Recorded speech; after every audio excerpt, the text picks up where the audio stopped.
Hey guys, welcome back to the channel. This is a story about what if Naruto finds Uzumaki library Sasuke bashing.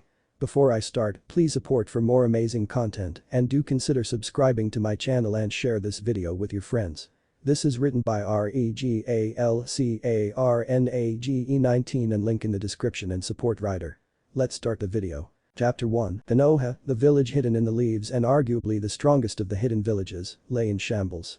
Not at the ambitions of a rival nation or the chaos of any internal conflict, but at the hand of nature itself, or rather an entity capable of such power and raw destruction that the wrath of nature would be the only suitable comparison. A nine-tailed demon fox, Kyuubi, bared down upon the village. Every twitch of its tails cut the air, every step it took cracked the earth at its feet, fangs the size of small houses shone in the moonlight as the beast tore through the village. Warriors, shinobi raced to meet the beast with the hope of slowing it down, perhaps even repelling it. Foolish as it was to challenge the strongest of the tailed beasts, this was their home, and they would defend it. Searing fire rained down upon the body of the beast, illuminating the village with their flames. The beast growled and swung its paw, swatting the offending shinobi like flies. Pillars of jagged earth rose from the rubble, impaling the demon's legs. It merely roared in annoyance, the force tossing all around it to the winds or into nearby debris. Arcs of lightning slammed into the beast's maw with the fury of gods. It merely belched a rain of crimson fire in return, consuming all in its path. Slaughter. This was not a fight, this was unquestionable slaughter, and the simple truth was Konoha would not survive, not if this beast had anything to say about it. "Minato, hurry, we can't take much more of this," whispered Sarutobi Hiruzen, garbed in his wartime combat armor and adamantine staff in hand. The god of shinobi could only watch as his village lay ruin at the hands of the raging demon. Leaping into the air, he summoned a giant shuriken and launched it at the nine tails before flashing through hand sign shuriken shadow clone jutsu. One suddenly became 100 as the deadly storm of steel hit its mark and sliced into the Kyuubi, who roared in fury at the sudden assault. Turning to meet and quickly end whatever dared attack it, the Kyuubi was caught by surprise as its head was forced down. The cause, the staff resting in Sarutobi's arms, even a being like the Kyuubi, had to feel the pain of a weapon as hard as diamond getting acquainted with its skull. If the situation were not so dire, the aged cage might have felt some pride in forcing the strongest of the tailed beasts to bow, granted not of its own will, but he would take what he could get. That line of thought, however, was interrupted by a tail speedily making its way towards him. Only decades of combat experience allowed the god of shinobi to propel himself away in time to avoid becoming yet another casualty. "I'm much too old for this, fighting demons is a young man's game," the professor growled to himself, watching as the demon shook off his attack and refocused on the village. To his horror, however, it looked like the nine tails had enough playing around. Jaws to the sky, all nearby shinobi and civilians were forced to stop as slowly a black mass of dense chakra began to form in front of the beast. Those who could sense chakra fell to despair at the raw power radiating off the mass, and those who could only feel the ambient chakra felt their hairs stand on end at the sight. The air itself tasted of death as the mass stabilized, forming a sphere. The Kyuubi moved to swallow the mass, the prelude to the signature and most destructive techniques available to the tailed beasts, the move that would signal the end of Konohagakure. Or at least it would have. Summoning. Food cart destroyer technique rang out through the air, accompanied by a billow of smoke before, to the shock and joy and of the people, a toad slammed down upon the body of the Kyuubi, interrupting it. "Hey? Where am I?" The booming voice of the toad rang out. "Boy. Minato, where are you, and don't you dare tell me you summoned me on top of the fucking Kyuubi no Kitsune." The toad hollered. "He's sorry, Bunta, but it was out of my hands." Minato Namikaze, the fourth Hokage and yellow flash of the leaf, hastily apologized. "Bunta, I need you to keep it busy just for a bit while I have a plan, but I need some time to prepare," says Minato as he eyed the demon as it finally freed itself from underneath the toad boss. "Why do we get the troublesome summoners?" The toad boss grumbles, but nodded, drawing the blade attached to his hip and hopping up to buy time for his summoner. "I have to make this quick."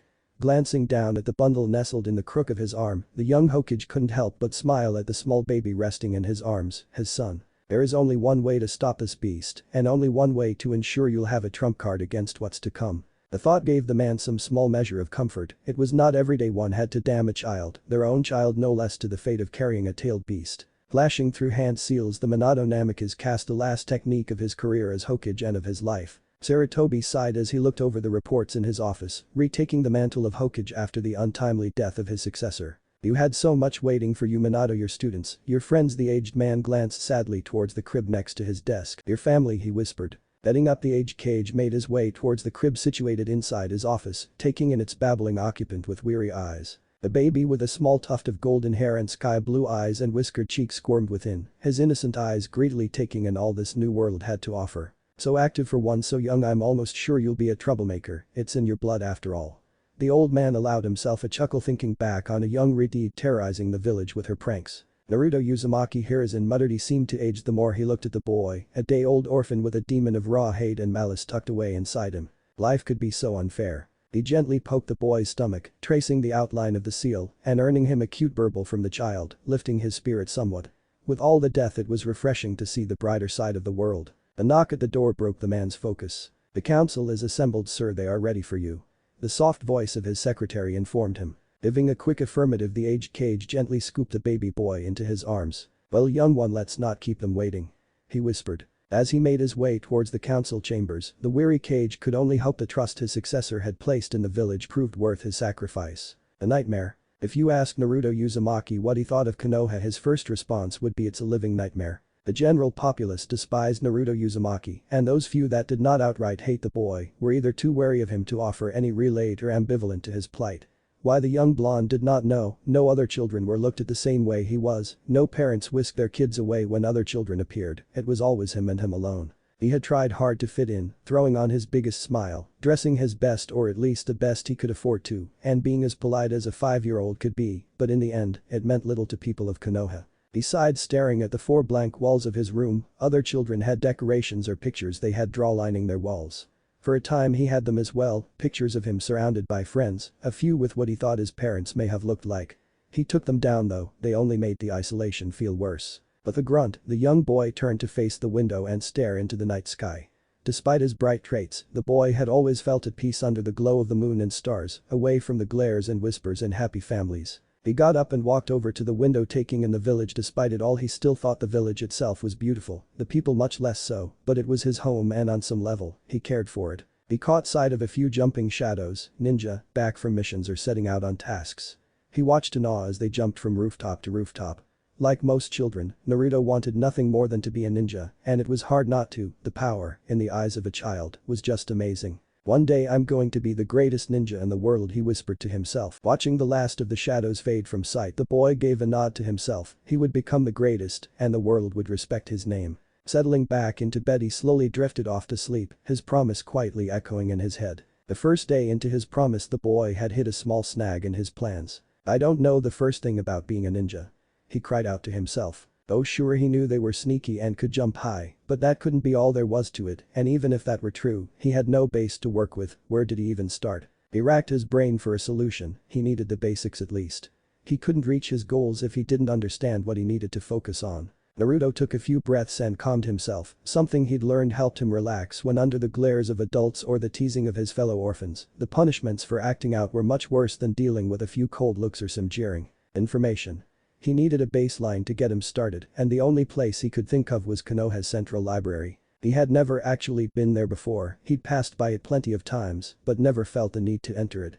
The library was located near the center of the village, not too far from the market district. With his goal in mind, the young boy raced to the library, ignoring the usual looks the villagers sent his way. They weren't important at the moment. Finally arriving at his destination, he took a moment to stop and compose himself.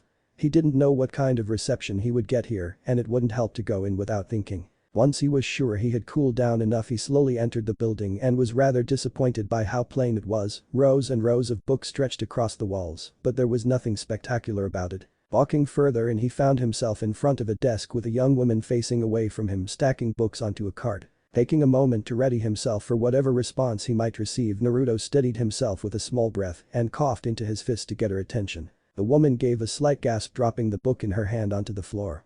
Quietly cursing to herself, she quickly picked it and whirled around to the source of the noise. She was a rather plain woman, he noted to himself. She reminded him of the matrons at the orphanage.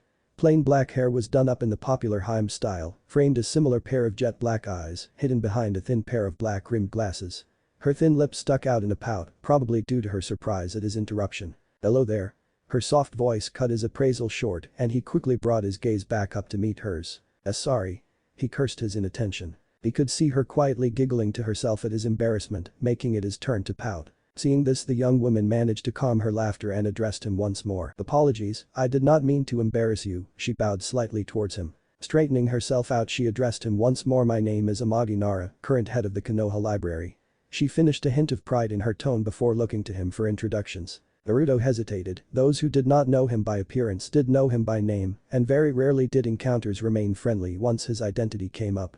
He debated lying but shook that thought away. He would be here often if this went well, and he couldn't take the chance of his lie blowing up in his face later. Steeling himself and putting on his soon-to-be signature grin, he replied, "I'm Naruto Uzumaki, future baddest ninja," he proclaimed. Amagi regarded the boy critically as he introduced himself with a grin so wide it forced his eyes closed.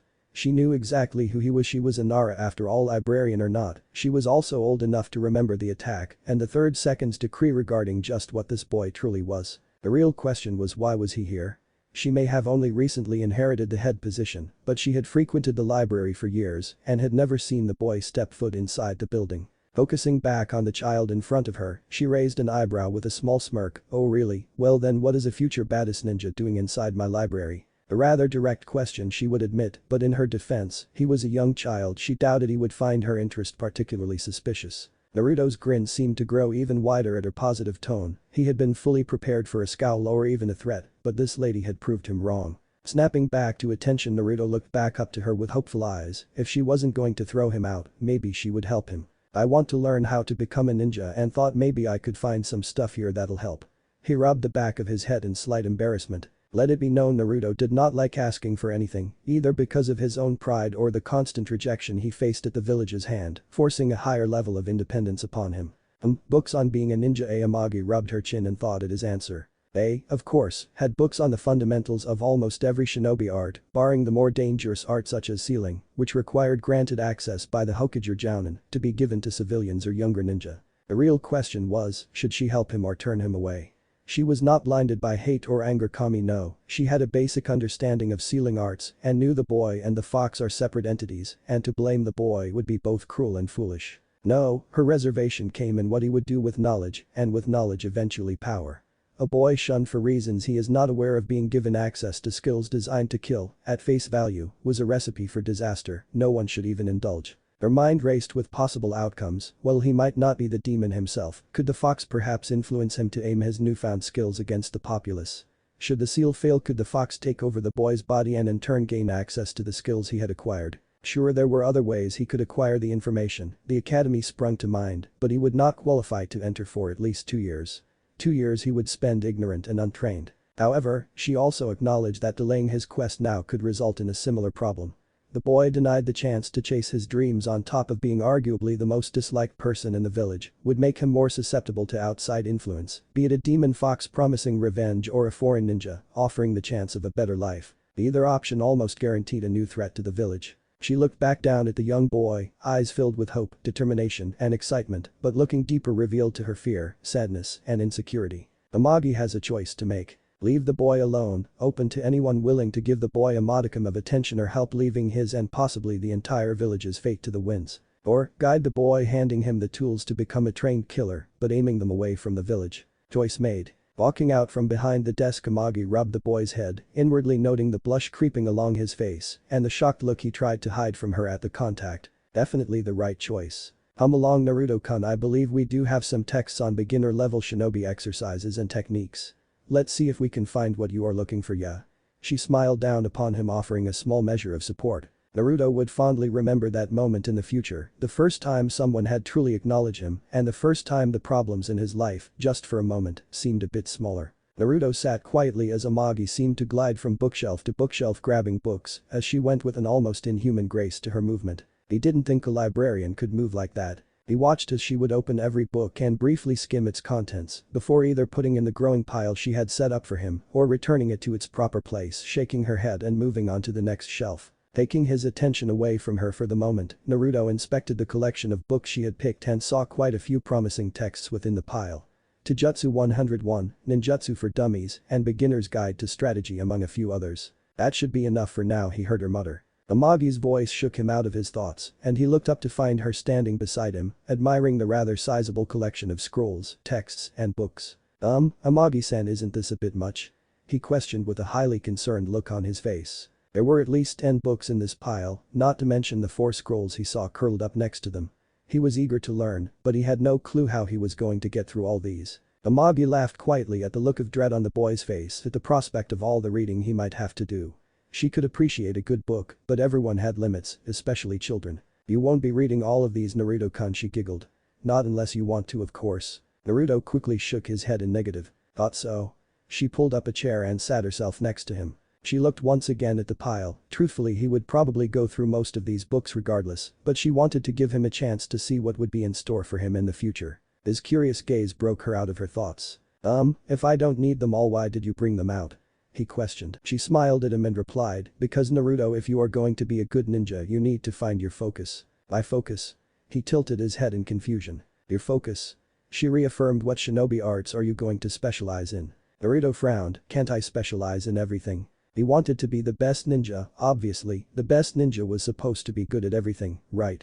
Amagi shook her head. If you could live forever maybe you could, but you are only human, Naruto-kun, and you can only master so many things in a lifetime. Stray thoughts of the rumors surrounding a certain snake-like traitor crossed her mind before being quickly suppressed. There was no room to back down, now she had made her choice to help the boy, comparing him to that monster served no purpose other than to feed her own fears. She could tell Naruto seemed unconvinced by his squinted eyes and determined pout. She might have found it cute if he wasn't being a bit stubborn. Naruto-kun, do you have a favorite Hokage? She asked him suddenly. The question took the boy by surprise, but he recovered quickly and answered. Yeah, the fourth Hokage was the best, he's my favorite. He proclaimed excitedly, bouncing a little in his seat thinking of his hero. What other Kage could claim to have single-handedly defeated the strongest tailed beast? To Naruto's limited knowledge, no one else, so that means the fourth was clearly the best. Amagi shook her head at the answer, but it was hardly surprising. Most of the younger generation looked up to the fourth, seeing as he was the most recent and arguably most notorious shinobi of his generation. Do you think he was good at everything? She questioned. Naruto, as expected, rapidly nodded his head in affirmative. Amagi bopped him gently on the head. Incorrect. She said. Eh? What do you mean? Wouldn't he have to be good at everything to be made Hokage? The young boy questioned, softly rubbing the spot where she tapped him. Amagi shook her head and clarified. Yes, she began. The fourth was indeed an extremely talented and intelligent shinobi. His skill was unquestionable, but he was not great at everything. She lectured. Oh yeah, what wasn't he good at then? He challenged, still not 100% convinced his idol could not excel at everything. The fourth is fittingly well known for 4 traits specifically. She held up 4 fingers for emphasis, the first being his intelligence, the second his natural speed, the third his talent at jutsu creation, and lastly his mastery of sealing arts. Seeing him following along, she smiled slightly at his willingness to learn, a rare thing to see in children so young. She moved to continue. I'm sure you noticed nowhere in that list did you hear me mention him having talent in any other ninja arts like Jinjutsu, Kinjutsu, Bukijutsu, or Iryo Ninjutsu. Naruto's eyes widened a bit. He was not even aware of just how many ninja arts there were to learn, or that his idol did not even seem to use half of them. She continued. The fourth was competent in some of these arts, but by no means was he a master of everything. She finished. Naruto sat thinking on her words. He supposed it made sense, but still, hearing your hero wasn't amazing at everything was slightly off-putting for a kid to hear. He supposed mastering everything was a bit too much to ask for in hindsight. Now the Amagai had explained it. Noticing his downtrodden expression, Amagi ruffled his hair again, once again earning a healthy blush from the boy, but no complaints at the gesture. Starved for positive physical attention, she mentally noted. She could only sigh at the walking disaster her village had created. The boy was putty in her hands, and he had met her this morning for Kami's sake. Shaking off those thoughts, she spoke up again. It's nothing to be upset about, after all. If the fourth became Hokage without mastering everything, then what is stopping you from becoming a strong ninja in a similar fashion? Naruto nodded his head following her reasoning. Better to be a master of 3 skills than average at 5, and if the fourth could become a legend with only a few arts under his cloak, then so could he, damn it. This revelation brought forth a question though. What would he focus on?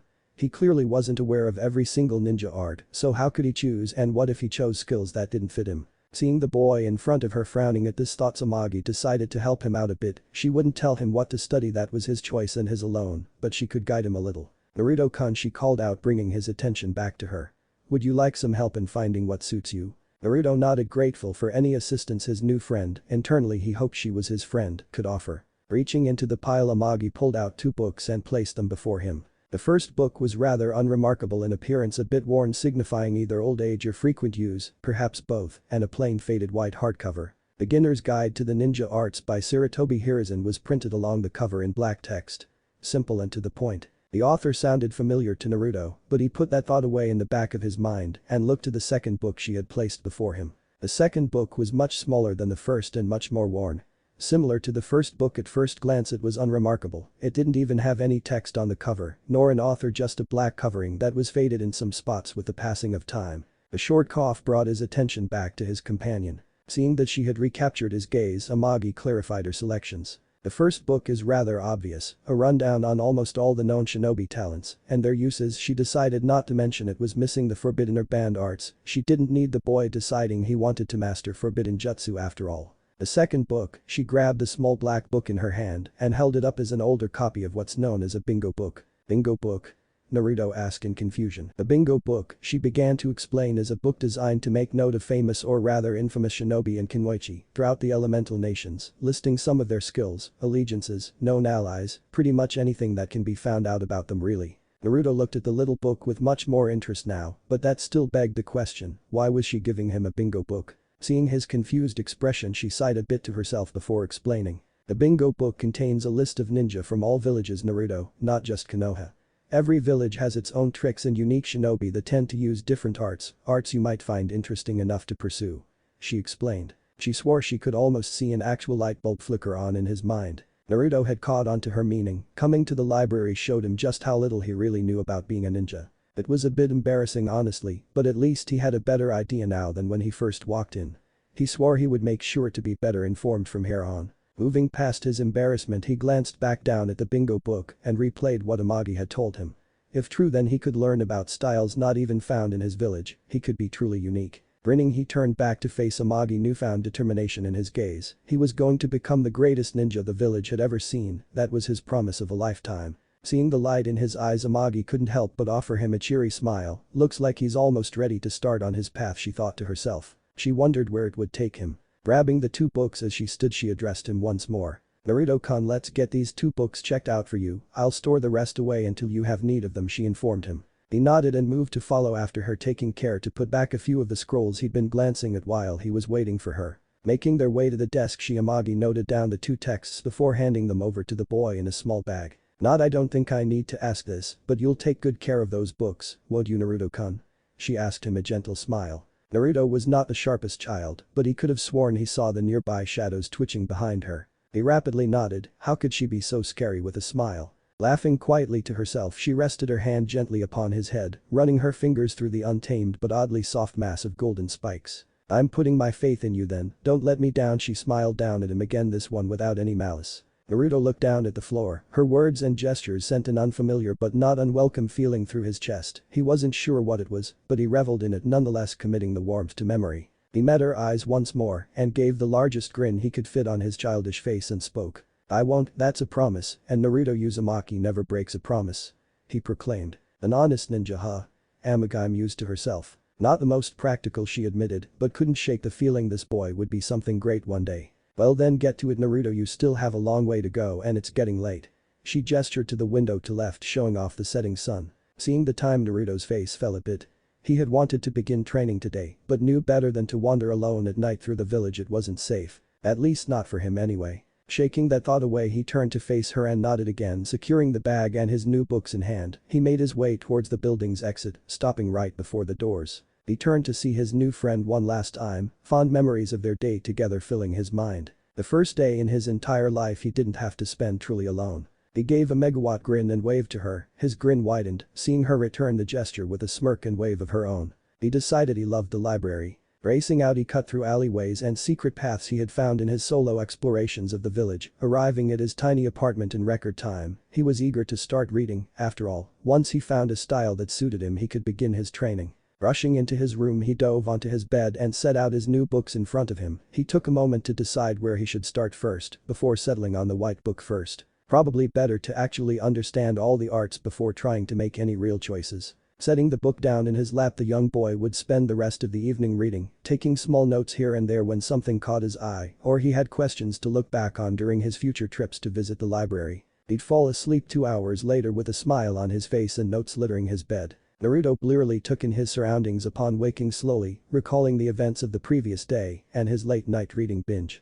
Perhaps staying up all night wasn't the smartest strategy. The joys of hindsight. He turned to his right and thankfully it seems he had enough sense to neatly tuck his new books away before losing consciousness. Amagi's silent threat still lingered and he didn't know what she would do if he had ruined them less than a day after letting him borrow them. Ami forbid he ever finds out. Just thinking about it made his body involuntarily shiver. Shaking off those worrying though he gave a large yawn and with a quick stretch, he made his way out of bed and began his daily morning routine wash up, brush teeth, and make ramen. Simple and efficient for a 5-year-old kid. Beginning his rituals the boy couldn't help but go over what he'd learned during his reading last night, having made it halfway through the first book he had covered most of the more popular and quirky ninja arts included and now had a fair grasp of the different techniques found throughout the continent. The book had spent the most time on the 3 most popular style of jutsu being ninjutsu, taijutsu, and jinjutsu, seeing as most ninjas' skill sets would include at least 2 of these 3 arts. Ninjutsu, as the book described it, was best suited for more destructive and ranged offensive fighting, though it was noted there were plenty of defensive ninjutsu as well, and one could become a walking fortress with the proper arsenal of techniques. Regarded as the most popular branch of jutsu for its inherently flashy nature and pure power, an ninjutsu specialist was not one to be underestimated. Taijutsu, the second most popular branch, encompassed hand-to-hand combat and the enhancement of the body. This branch, while listed as second in popularity, is arguably the most used branch, as close-quarter combat was simply an inevitability in the world of ninja. Simply put, everyone needed to know how to fight, and taijutsu masters were no less fearsome than their ninjutsu-wielding counterparts, maybe even more so. Lastly, jinjutsu, the most obscure of the 3 major arts but no less lethal in the right hands, was the art of illusions and misdirection. Used to distract and disorient enemies, jinjutsu is a favorite among those who lack much physical power and instead opt for finesse to engage opponents, striking while they have their guard lowered or leading them into traps. Master of jinjutsu are not popularly known, but who is to that isn't intentional given their natural affinity towards deception and hiding. Already he had a lot to consider, and that was just the major 3. The book covered many different styles and approaches, many of which he would never have even considered. Who even thought up fighting with human-sized puppets anyway? Suna, apparently according to the book. That also brought him to another very important piece of information the book had imparted upon him. The knowledge of the very life force of all living creatures. Chakra. A mix of physical and spiritual energy, it was the catalyst that enabled the use of most shinobi techniques and augmentation on top of its arguably more important function, keeping its users alive. The book had stressed that chakra was not infinite and if too much was used without the chance to recover, a user could very well die. Essentially, the reason all children weren't taught to breath fire at people was the chance of chakra exhaustion. That and giving a bunch of temperamental brats fire breath was an awful idea anyway. Moving on from his more morbid thoughts, Naruto returned to the question at hand. He still needed more information. Finishing up in the bathroom, he made his back into his bedroom and grabbed the 2 books, carrying them back to the kitchen where he could make breakfast and go over the second half of the guidebook. For once he was okay with the 3-minute wait on ramen. Just this one time though. While he waited, he skimmed through the second half of the book and found it was mostly comprised of bits of advice for the various branches of jutsu and warnings for the more dangerous or obscure techniques. Essentially useless until he figured out exactly what he wanted to learn. Sighing to himself, he closed the book and pushed it away for the time being. He could come back to it later. Moving his attention to the second book, Naruto felt a bit of excitement come over him at the thought of viewing strong and famous shinobi from other countries. He wondered if any of them could compare to the 4th. Quickly, but carefully opening the book, the young blonde was immediately met with a picture of a rather unassuming brown-haired man who appeared to be in his mid-20s. He was garbed in a maroon long-sleeved shirt and baggy black pants. At his hip, Naruto could make out the handle of some form of a blade, but couldn't tell exactly what kind from the picture alone. Around his neck rested a headband with a symbol of what appeared to be rocks etched onto a metal plate. Beneath the photo, an overview offered some more insight. Name: Akashi Ginza. Alias: The Iron Ninja. Age: 25. Affiliation: Iwakager. Rank: Chunin. Status: Alive. Info: extremely proficient in Iwakager's signature enhancement technique Iron Shell that hardens the user's skin equal to the amount of chakra used. Ginza has built a reputation as one of the village's most sturdy ninja, being near impervious to traditional weaponry and taijutsu. Average in earth-style ninjutsu and taijutsu and slightly above average in kenjutsu. Ginza focuses more on outlasting his opponents than outmaneuvering them. Threat level: high C rank to low B rank. Naruto made a mental note to thank Amagi for suggesting this book. 1 page in, and he was already hooked. This guy was no yellow flash, sure, but the idea of being almost immune to damage was still pretty cool in his eyes. He also made note of his skills: earth ninjutsu and kenjutsu. The guide mentioned chakra could take the form of 5 primary elements, those being earth, water, fire, wind, and lightning respectively, each having a weakness and strength against one of the other elements, creating a sort of balance. Maybe elemental ninjutsu was his calling.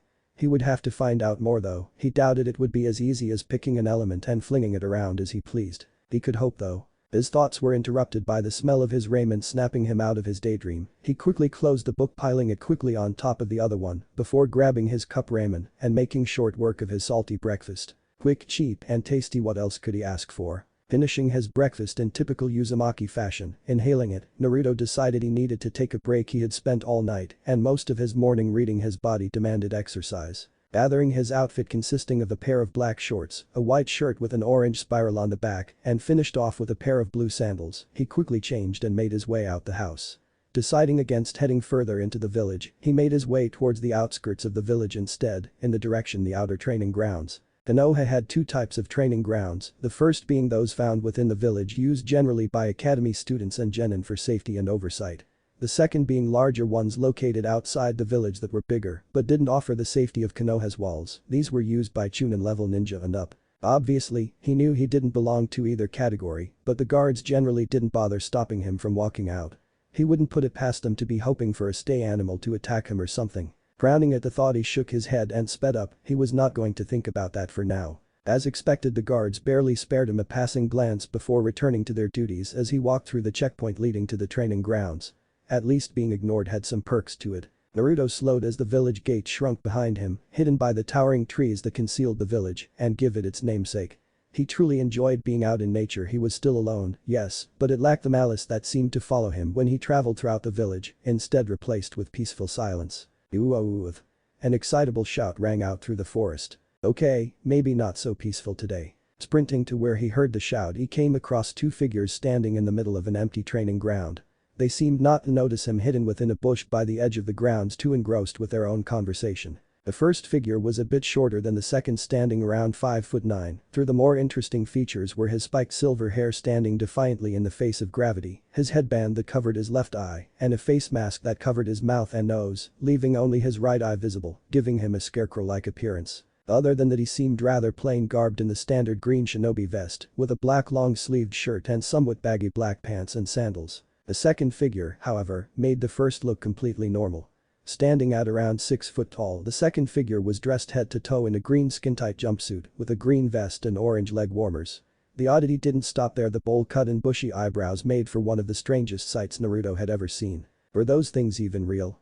He wondered, staring at the man's giant and rather animated eyebrows. He was brought out of his musings by another shout from the larger man. "My eternal rival, I challenge you to a contest to fan the flames of our youth," the man exclaimed, offering a thumbs up and a grin to his companion. The shorter figure was silent for a few minutes, simply staring off into the treeline for a moment before replying in a much less enthused manner. "Did you say something, guy?"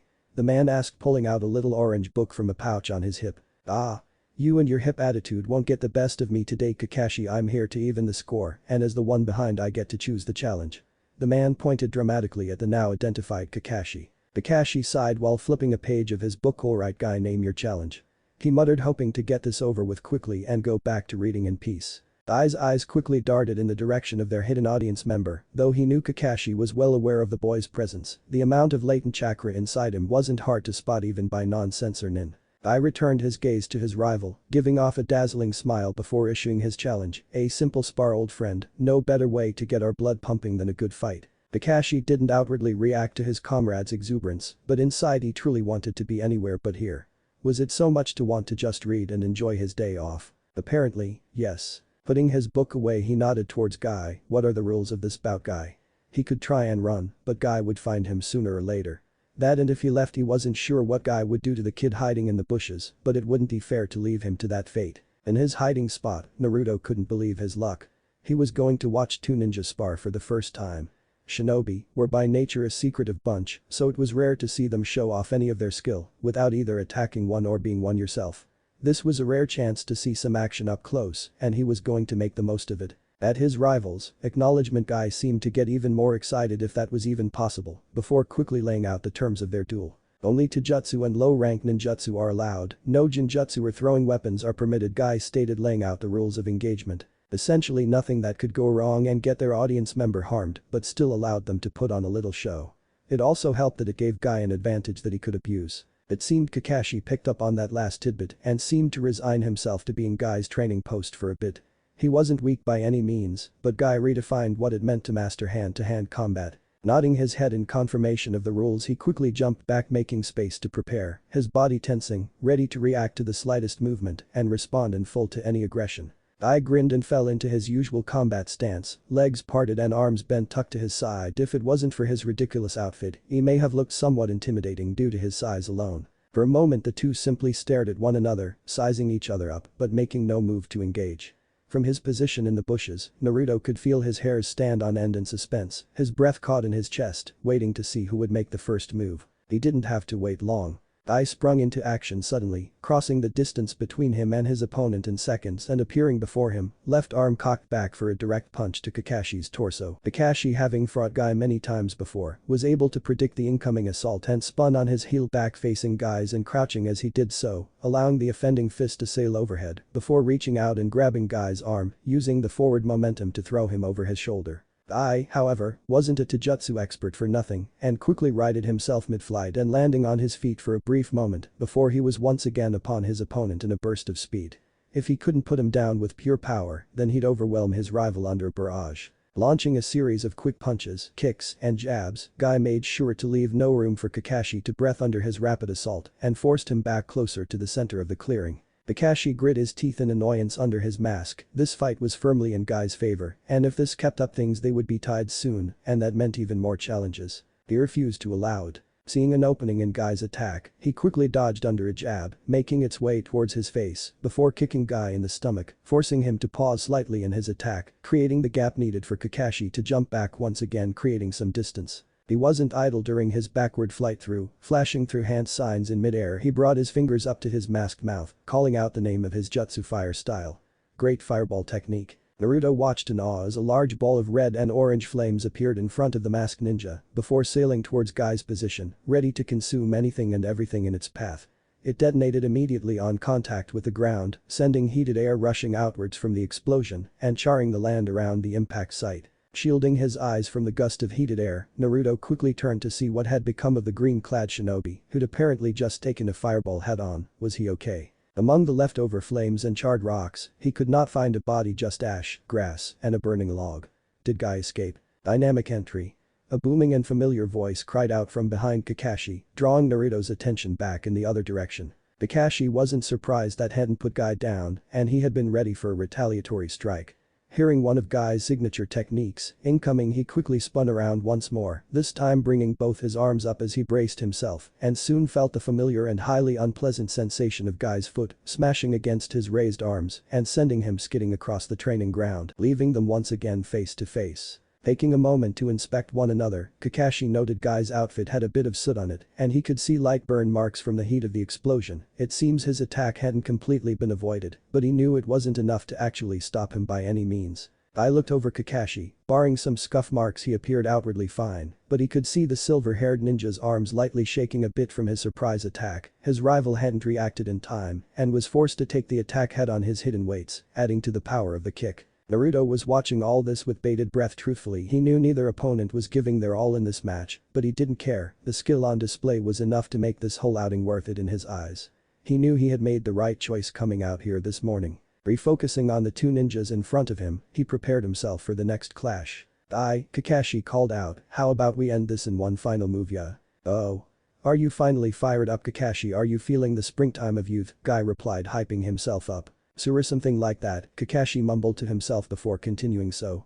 What do you say, one last move? I nodded, falling back into his stance, ready to end their spar in one last move. Kakashi smiled under his mask. Perfect. Well then, come at me. Kakashi made no efforts to move, watching as Guy quickly began to close the gap between them once more. He could see Guy's right arm tense in preparation for a devastating punch as he came closer and closer. I leaped at the last moment, spinning sideways in midair, adding an extra burst of momentum and power behind his punch before launching his fist right at Kakashi's relaxed face. Wait, relaxed? I didn't have the time to ponder this, as his vision was soon consumed, filled with white smoke, as his fist made contact with his rival's face, or at least what he thought was his face, his fist stopping momentarily before continuing along its path, eventually striking the ground, shattering it under the force of impact. The clone, he had hit a clone. Kakashi, how unyouthful, come back here. Guy roared into the sky before bounding off in the direction of the village. He would not be denied the chance to even the score and prove the power of his youth. Naruto watched as the man screamed and sprinted off towards the village, his eyes barely managing to follow as he disappeared into the canopy of the trees. He could still hear the cries of youth echoing faintly through the forest. Finally exiting the bush now that he was alone and reflected on what he'd just witnessed, a small glimpse into the shinobi world, eyes scanning over the scorched grass and shattered earth, he marveled at the destruction, and they hadn't even gone all out. Giddy with excitement, Naruto began the trip home, passion renewed as he imagined himself launching fireballs or cracking the ground with his bare hands. He needed to start training soon. Naruto sprinted through the village, swerving past any villagers and merchants in his path, with practiced ease ducking under the various stands that littered the streets, hawking their wares to passers-by. The village was up and about by now, being close to noon, and the civilians could be seen going about their daily routines, either running shops or talking amongst themselves about business and the latest gossip. It made for a picturesque scene of peace, a far cry from the rather savage history of conflict that had ravaged the continent in ages past. However, for Naruto, the ongoings to the village were far from his mind. He was too distracted to even notice the sneering faces of a few civilians as he ran towards his destination, the Konoha Central Library. He wanted to talk with Amagai about he'd seen. He bet she would be super impressed by his recount of the fight he'd just witnessed, fireballs flying, ninja teleporting, creating a small crater with just a single punch. Who wouldn't want to hear about that? It helped that she was his first and only real friend. He had decided someone who was so nice to him had to at least like him enough for that. Also, he wouldn't mind experiencing that warm tingly feeling he had when he was with her, not that he would ever say so. Grinning at his thought, he didn't notice a figure step into his path until he'd barreled right into them, ripping him from his thoughts and sending him sprawling onto the ground. Oh, he moaned to himself, rubbing his head in an attempt to soothe the stinging sensation from the collision. Serves you right, brat, watch where you are running next time. A gruff but distinctly female voice admonished him. Naruto looked up at the offending brick wall he'd run into, at least that was it had felt like when he crashed into them, and was surprised by what he saw. She was the prettiest brick wall he'd ever seen. Purple hair, done up in a single spiked ponytail, crowned her head, immediately catching his attention with its exotic coloration and style. Trailing down, he met her gaze and noted she had honey-colored eyes that were narrowed in what he guessed was irritation at his actions. Below that, however, really caught the boy's eye. She was barely dressed, covered in little more than fishnet and a long open trench coat. Face flushed, he quickly rose his head to look back up at her increasing irate face. Looks like he may have been staring a bit too long. I am sorry. It was an accident, I didn't mean to run into you, miss, I swear. He quickly scrambled to his feet and apologized, bowing low to show proper respect to the offended party. He had learned that it better was for him to take the blame and beg for forgiveness than try and fight. He'd figured that out the hard way the first time. HMPH, whatever, just watch where you're going next time, brat. You're lucky I'm in a good mood, so I let you off with a warning. The purple-haired woman said, her face shifting from irritation to indifference, accepting the boy's apology. He seemed scared enough without her adding to it, besides she was a grown woman, there was no fun in picking on a kid anyway. Dusting her leg off, she quickly turned heel and began her trek to her prior destination. Business concluded. Naruto watched the purple-haired woman begin to walk away, inwardly breathing a sigh of relief that she had let the matter go, despite how scary she seemed at first, and he was content to leave it at that and bolt as far away as possible from here, in case she changed her mind. Before he could, though, he recalled something about her appearance, specifically an object wrapped around her head, a headband engraved with a leaf symbol signifying her allegiance to Konoha. So she wasn't just a scary lady, she was a trained scary lady. Wonderful. But that thought, Naruto felt even more confident that getting far away was the best course of action at that moment, but a small part of him wanted to push his luck. Maybe, if he played his cards right, she could help him. Taking a deep breath, he compassed himself before calling out to her. Hey, lady. He hollered after her and felt a small pang of happiness when she stopped. He hadn't been outright ignored. That was good, right? The look on her face as she turned around made him reconsider that viewpoint very quickly. Didn't I just say you could go? She questioned, her eyes once again narrowed at the blonde holding her up. She had places to be and people to see. Well, more like people to maim and torture, but who cared about the little details? Swallowing the lump in his throat at her glare, he straightened himself, pushed onward. This was for his dream, he couldn't afford to falter. Why, you're a ninja, right? He asked, gazing once again at the headband hidden away under stray locks of her purple hair. I wear the headband, brat, so obviously I am. Now what do you want, kid?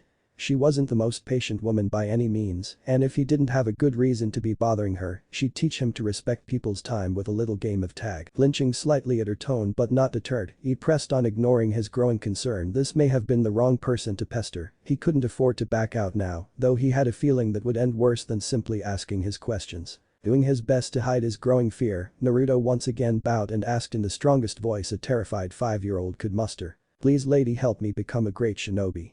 He half-asked half-shouted, eyes closed in trepidation awaiting her answer. No. Her answer was quick, blunt and to the point. She wanted nothing to do with playing babysitter for a brat who had no clue what he was really asking. Naruto's eyes flew open at her dismissal, his earlier fear replaced with shock at her casual disregard of his request. She hadn't even considered it for a moment. Why not? He cried indignantly, he didn't think he was asking for that much. The purple-haired Kunoichi rubbed the bridge of her nose and let out a sigh of irritation before glaring once more down on the blonde pest. Look kid, I'm not interested in taking on any snot-nosed brats as an apprentice or anything. If you want training go join the academy, it's kin to their job. She said. Naruto's face fell from anger to confusion at her words, he hadn't even asked to be her apprentice, had he? Thinking back on his words his eyes widened slightly in understanding. She misunderstood his request. Wait. Lady, I don't want to be your apprentice, I just need some information. He said quickly trying to convince her before she just decided to leave. Firstly, my name is Anko, not lady, brat. She damn sure wasn't a lady, no proper lady could stomach what she did that's for sure. Secondly, do I look like I library to you? If you have questions go there. His persistence was admirable but was quickly becoming an annoyance. The boy pouted and for the first time sent her a glare of his own, it was cute more so than scary, but she gave him props for having the guts to do it, given he was shaking like a leaf at the sound of her voice a few moments ago. Looks like he wasn't a complete waste of time. Seeing him about to speak she cut her thoughts short and turned her attention back to him. For your information, I've already been to the library, but I need more info to decide what kind of ninja I'm going to be. He started taking little breaths to calm his nerves, he decided it was best to be clearer about what he wanted from her. Anko regarding him critically for a moment, she had to admit she was a little impressed by the kid, he had stood up to her, not an easy task given her reputation, and he had initiative not something common in the average brat. He was an interesting little punk, let's see if he could keep impressing her. Before Naruto could even blink he found himself being lifted off the ground and thrown unceremoniously over the scary lady's shoulder and carried off to Kami knows where. Hey. Put me down. He shouted, wiggling furiously in her grasp, was this a kidnapping? Her grip tightened and a fearsome grin broke out on her face at his flailing, they were so cute when they tried to fight, You said you needed help right? Then leave it all to Anko-chan, I guarantee you won't regret choosing me. She cooed, laughing to herself as he seemed to fight harder, not at all reassured by her words. Naruto could only sadly lament his life choices leading up his abduction. He should have just left. He would spend the rest of the trip offering prayers to any deity he could think of, while Anko cackled making her way deeper into the village. The dango shop. He had to admit, part of him was sure wherever she had planned to take him would be worse. This was actually sort of nice if he had to be honest. The smell of freshly cooked dango filled the little shop, and its smaller size and seating booths created a cozy little atmosphere. Maybe he would come back sometime, of his own free will of course. Finishing his observations his eyes wandered back to his new acquaintance. Teacher. Kidnapper. Whatever she was, and found her happily enjoying a stick of dango munching away like she hadn't just taken him off the street without his consent. He pouted as he watched her eat, she didn't even offer him any. He cleared his throat trying to break the awkward silence and get this over with as quickly as possible and ask his questions. Anko quietly observed the boy as he took in his surroundings, watching as his eyes darted around taking in the layout of the shop and its patrons occasionally glancing in her direction before quickly wandering elsewhere. She decided to allow him a moment to get comfortable before getting down to business, it would make him a bit more relaxed and she could enjoy her food in relative peace. A win-win situation if you asked her. He looked around a few minutes before coughing to get her attention, looked like he was ready to talk. Finishing her current stick of dango she leaned back and rested against her seat and addressed him. Now that you've got my attention Brad, what kind of questions were so important that you'd decide to stand in my way? She doubted he would have gone through all this trouble for some basic info, and he'd said he had already visited the village library, so it can't have been something simple either. Perhaps he just wanted to know what it meant to be a ninja, she doubted that though he was rather young to be asking a question like that. Then again stranger things had happened. How do you fight? He asked, pausing for a moment before clarifying what I guess I'm asking is how do you fight Anko-san? He corrected. She hadn't been expecting that question, she was anticipating the usual drivel kids wanted to know about being a ninja like how many jutsu she knew or advice on weapon throwing. Not personal questions. She leaned forward and rested her cheek against her palm, absent-mindedly chewing an empty stick of dango as she pondered his inquiry. Why do you want to know? She probed him, wondering just what he would need with such info anyway. His face fell a bit as he replied. I want to become a ninja, but before I can begin my training, I want to pick out fighting styles that suit me, but there is only so much I can learn from books. He said, taking a moment to breathe he continued on. I thought, his face turned sheepish at this point, I thought maybe, with you being a ninja already you could offer me some advice. He finished somewhat meekly, a hopeful look in his eyes. Banko nodded to herself, the pieces falling into place as she considered his request. She thought it was a bit strange he was determined to find a focus so early on, but there were benefits to committing early to certain styles. He would be able to master his skills faster if he was able to narrow his training down to just what he needed, instead of allocating time and energy to less helpful studies and exercises. Before I answer, tell me something, Brad, do you have a rough idea of what you plan to specialize in at all? She questioned. He shook his head in a negative, face falling once again at his own indecision. I've considered both ninjutsu and taijutsu, but they feel overdone, I guess. Well, he still considered the fight he'd seen this morning amazing, based on what he knew a majority of shinobi ended up specializing in either nin or taijutsu. He wanted to be different or at least stand out a bit more. Banko nodded. I see. She said, sitting back up, so you want to know how I fight in order to figure out if you might be interested in learning how to do the same. She summarized, filling in the gaps he'd left with his earlier questions. I'm more a jack of all trades kinda gal, Brad. I have a little bit of everything under my belt, though I do excel at infiltration and the use of poison. She decided to leave out her talent at assassination for his sake. No need to go scaring him again. Naruto thought on her words. The guidebook had mentioned some ninja fought with poison, but it wasn't commonly used due to extra preparation and knowledge required to be effective with it. Not to mention the danger of accidentally poisoning yourself or your allies. Why poison? He asked. She must have had a reason for choosing it over a more convenient style of fighting. Banko smirked at his confusion. He was clever for his age, but he was still just a kid in the end. Tell me something, if you could take out 5 opponents in 1 move, or 5 opponents in 10 moves, which would you choose? She asked. He answered immediately, 5 with 1 move. Then you've answered your own question, Brat, she said. The beauty in poison is that it only takes a little to do a whole lot of damage, allowing you to get the best results while expending less energy. She explained. Naruto muddled over her explanation, and it made sense. The less energy you used to finish a fight, the more you had to use later in a pinch. He would definitely need to consider that in his search. He was brought out of his musings by a flick to his forehead. It seemed Banko wasn't done talking. Sorry, I was thinking. He muttered. Figured, anyway, Brat, while I understand what you are trying to do, I think you are going about this wrong. She said bluntly. What do you mean? He asked. Was she saying this information wasn't helpful? Tell me, she began, what are the key things a ninja wanting to be ninjutsu specialist needs? If you weren't lying about studying up, you should know this. Recalling the information he'd read on ninjutsu and its practitioners, he remembered the book saying a large chakra capacity and/or high chakra control were essential requirements for anyone looking to become an expert in ninjutsu due to its intense chakra requirements. A ninjutsu specialist needs to have good levels of chakra control and a large chakra pool to be most effective in his branch. He responded. Banko nodded and said, that right, now answer me this, Brat, have you actually unlocked your chakra yet? She asked, already knowing the answer. Well no, he replied, but what does that have to do with finding my focus? He questioned. If you haven't even unlocked your chakra, how can you know what options are and aren't open to you? She pushed, seeing his widen at her statement. She moved to strike while he was still following her line of thought. Let's say you leave here and don't want to be a ninjutsu specialist, you train yourself completely in taijutsu or some other style, not heavily dependent on chakra for a few years, before finding out you have a massive pool of chakra to draw from that would make you a monster in ninjutsu. However, you didn't nurture it because you decided too early on that it wasn't for you when you didn't have all the information.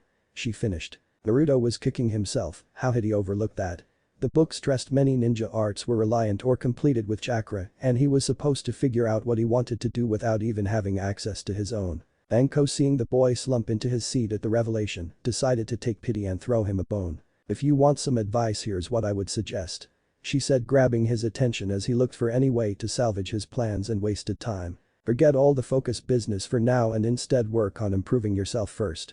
She said. Seeing his confused look, she explained. You probably won't unlock your chakra for at least another year anyway, not unless someone forcibly opened his pathways, and she wasn't about to do that. She'd done her good deed for the day, already helping him out this much. So, instead, she continued, start training your body. Physical conditioning is still useful, since no matter you end up specializing in, you still need to be in good physical shape to be a ninja, and it's easier to train your body now when you're young.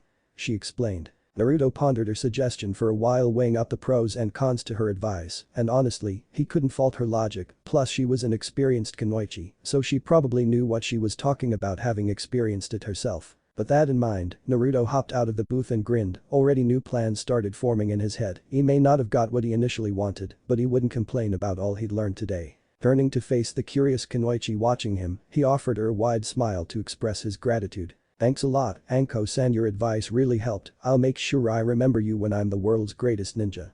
He cheered before rushing out of the store and out into the busy streets of the village, waving as he ran out of view. Back inside, Anko could only laugh at the nerve of that little punk. He had spirit, and he reminded her a lot of her past self, so eager and determined to conquer any challenge. She rubbed at her neck, tracing a slightly rougher patch of skin, contrasting the rest of the flesh around it.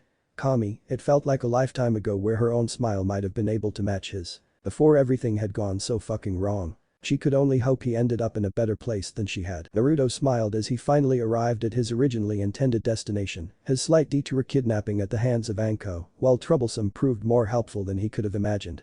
Not that he had imagined anything good coming of it while he was being essentially abducted in broad daylight. He was still a little bit bitter about the whole affair. No one even tried to stop her. "Stupid villagers," he grumbled, making his way inside the library, the twin oak doors shutting softly behind him as he entered and began the search for his favorite librarian. Granted, she was the only one he knew, but even if he knew all of them, she would still be his favorite. Checking the front desk, he frowned upon finding his target missing. He supposed she must be in another part of the library or out reorganizing the shelves.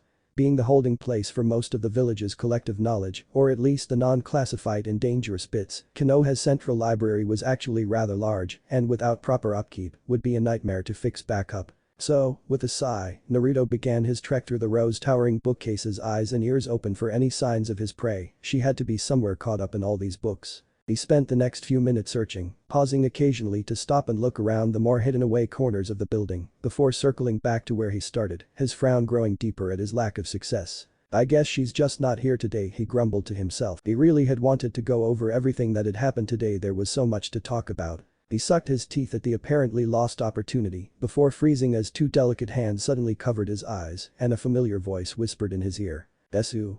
The voice teased. Face rapidly heating at the close contact, Naruto quickly removed the offending hands and spun to face his attacker with a pout and his best glare. "Amagi-chan, don't do that," he cried, trying and failing to hide his embarrassment at being taken off guard. Amagi giggled softly into her sleeve at his pouting face. The boy was just so expressive even for a child. A far cry from Nara clan children who often reacted to everything with either exasperation or disinterest. She couldn't help but tease him a little. She idly noted that they were rather close for two people who had only met the day before.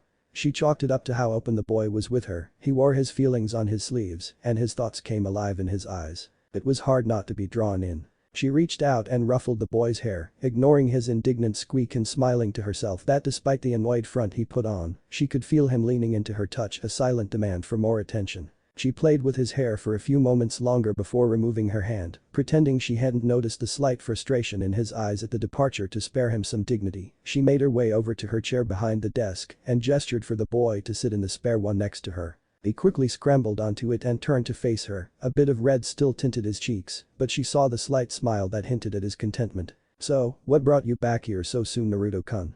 she asked. "I wasn't expecting to see you again for at least a few days after you left." At her question, Naruto seemed to snap out of his light daze, and he remembered just why he'd come here in the first place. "I'm here for two things, Amagi-chan," he said, holding up two fingers for emphasis. Amagi-chan.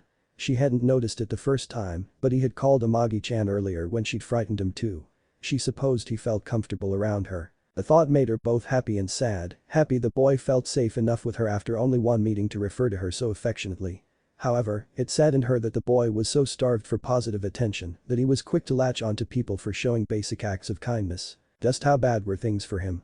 She doubted she would never really know unless he told her. Frowning at her thoughts, she tuned back in to see the boy looking at her expectantly. "Sorry, Naruto-kun, can you repeat what you said? I spaced out for a moment," she said, offering him an apologetic smile. Naruto nodded and moved to repeat himself. "I said, I came here to thank you for the books you let me borrow. They were really interesting and helpful, especially the bingo book." "Eh? Did you already finish them both?" she questioned. It had only been a day. Naruto shook his head. "No, I'm halfway through the book on ninja arts and I've only skimmed through the bingo book this morning," he admitted. "I see." She nodded. "What else did you come here for then?" she asked. "I also came to ask if you had any books on physical conditioning or body training exercises," he said, making his request. "Physical conditioning or body training?" She repeated to herself. "Have you decided to focus on taijutsu?" Once again the boy shook his head before answering, "I've decided to put off finding it until I have more information about myself. I met another ninja on my way here who suggested I focus on building my body's strength up first." She nodded to herself, she understood now. I'm sure we have a book on training exercises somewhere in that pile I made for you, give me a moment to find it," she said. Standing quickly she made her way over to a cart hidden away towards the back end of the rounded desk. Amagi shuffled through a few books before selecting one and making her way back over to him. "This one should have everything you need to get started," she said, handing him her selected text. Naruto inspected the book for a few moments. It wasn't as thick as the guidebook Amagi had lent him previously, but it was a little thicker than the bingo book was. It had a solid red hardcover and on it in bold black print were the words, "Beginner's Guide to a Better Body" by Might Dai. Besides the author's name, a small indent in the shape of a fist could be seen. "Now I should let you know, Naruto, you can only borrow 3 books at any given time," Amagi told him. "If you want another one, you'll need to return 1 book in exchange," she finished. Naruto nodded in understanding and made a mental note to finish the guidebook soon, in case he needed to exchange it for something else. "Is that all you needed today?" she asked. Naruto thought to himself for a moment before slapping his palm against his face. How could he forget the last thing he'd come here for? "I almost forgot, Amgai-chan, I also came to tell you about what I saw this morning," he said excitedly, bouncing up and down in his seat in barely contained excitement. "Oh? Well, go on, don't keep me waiting," she replied, feeding into his excitement. "It all started this morning when I left the house this morning." Naruto went on to regale her with his tale of bush espionage and a dramatization of a fierce struggle between a hulking green beast and a one-eyed scarecrow. Amagi hadn't laughed that hard in a while. Naruto left the library an hour later with a large smile and an increasingly familiar warm fuzzy feeling in his chest. The day was a good day. Naruto decided to return home to get started on his new book. He had considered heading towards one of the training grounds to start his training right away, but Amagi had pointed out it was already midday and he would be better off starting tomorrow morning after he read up on training methods rather than reading as he went along. He still stopped by the training yards, though he wanted to pick one out ahead of time so he could get there early. Eventually, he found one not too far from the village, but perfect for his needs. After marking the spot he headed home. Now here he was, flipping through pages of his latest source of information, and he had to admit whoever Might Dai was, they had written a pretty simple but effective book. Unlike the Ninja Arts Guide, this one was less about the theory and mechanics behind everything, though there were some side notes here and there, and more about how and why certain exercises improved specific talents and helped build better body habits. It was also deceptively short, each page wasn't filled to the brim with text and definitions as he'd expected, but rather visual aids on how to perform certain stretches or movements to get the most out of training. He'd actually managed to finish it before nightfall and was now creating a training schedule for himself as the book had recommended, stressing it was better for the body to have a routine than to just bounce from one exercise to another with no patterns. That was another thing he liked about it. The book was filled with warnings about the dangers of bad forms and practices, providing him with a means to avoid damaging his body needlessly. With the advice from the text, he had managed to put together a beginner training schedule for himself until his body was ready to handle the strain of more intense workouts. Wake up. 7 a.m. Perform warm-up stretches. 10 minutes. Laps around the training ground. 6 laps. Rest. 15 minutes. Crunches. 3 sets of 25, 2-minute rest between sets. Push-ups. 2 of 15, 2-minute rest between sets. Squats. 3 sets of 10, 2-minute rest between sets. Rest. 10 minutes. Practice proper punching technique. 50 punches with each arm. Practice proper kicking technique. 50 kicks with each leg. Rest. 5 minutes. Laps. 1. Crunches. 2 sets of 10, 2-minute rest between sets. Push-ups. 2 sets of 5, 2-minute rest between sets. Squats. 3 sets of 5, 2-minute rest between sets. Cool-down stretches. 5 minutes. Looking over his schedule, he was a little concerned about the amount he would have to do, but he wanted to test his limits and he could always adjust it. He couldn't handle it. The book had mentioned weights, but informed him that younger users should wait until they were a bit older to begin using them to avoid stunting their growth, so that was off the table for a while. The book also stressed his diet, and this was the one point he wanted to ignore with all his heart. He needed to cut back on ramen. He absolutely loathed the idea of not having his favorite salty food constantly, but the book was adamant a healthy diet would ensure the best possible results and help reinforce his body. So far books hadn't led him astray, so he would do it. Under heavy protest though. Noticing the time, he decided it would be best to prepare for bed. Sleep was important and he had a feeling he would need all the rest he could get starting tomorrow. Oh, how right he had been. Waking up at 7 wasn't that bad. He would have liked more sleep, but he was also pretty excited, so it hadn't taken him long to get ready and make his way over to his selected training grounds. Once again the guards made no move to stop him from wandering off, so he arrived fairly quickly once he located the trail he'd left the day before. It would probably get faster once he fully memorized the way over. The warm-up stretches posed no real issues, being naturally flexible due to his age, and within a few minutes, he felt limber and excited to take his first steps towards his dream and quickly began the next step, his laps. The excitement didn't last very long. Had he been timing himself, he would have found out that one lap around the training ground took him about 5 minutes, with each subsequent lap taking a little bit longer due to fatigue. It took 12 minutes to complete the fourth lap, and his legs and lungs burned from the non-stop running. By the time he'd finished the final lap, he had spent almost an hour on the laps alone. Everything hurts, he quietly noted to himself, chest heaving to take in all the air it could despite the pain.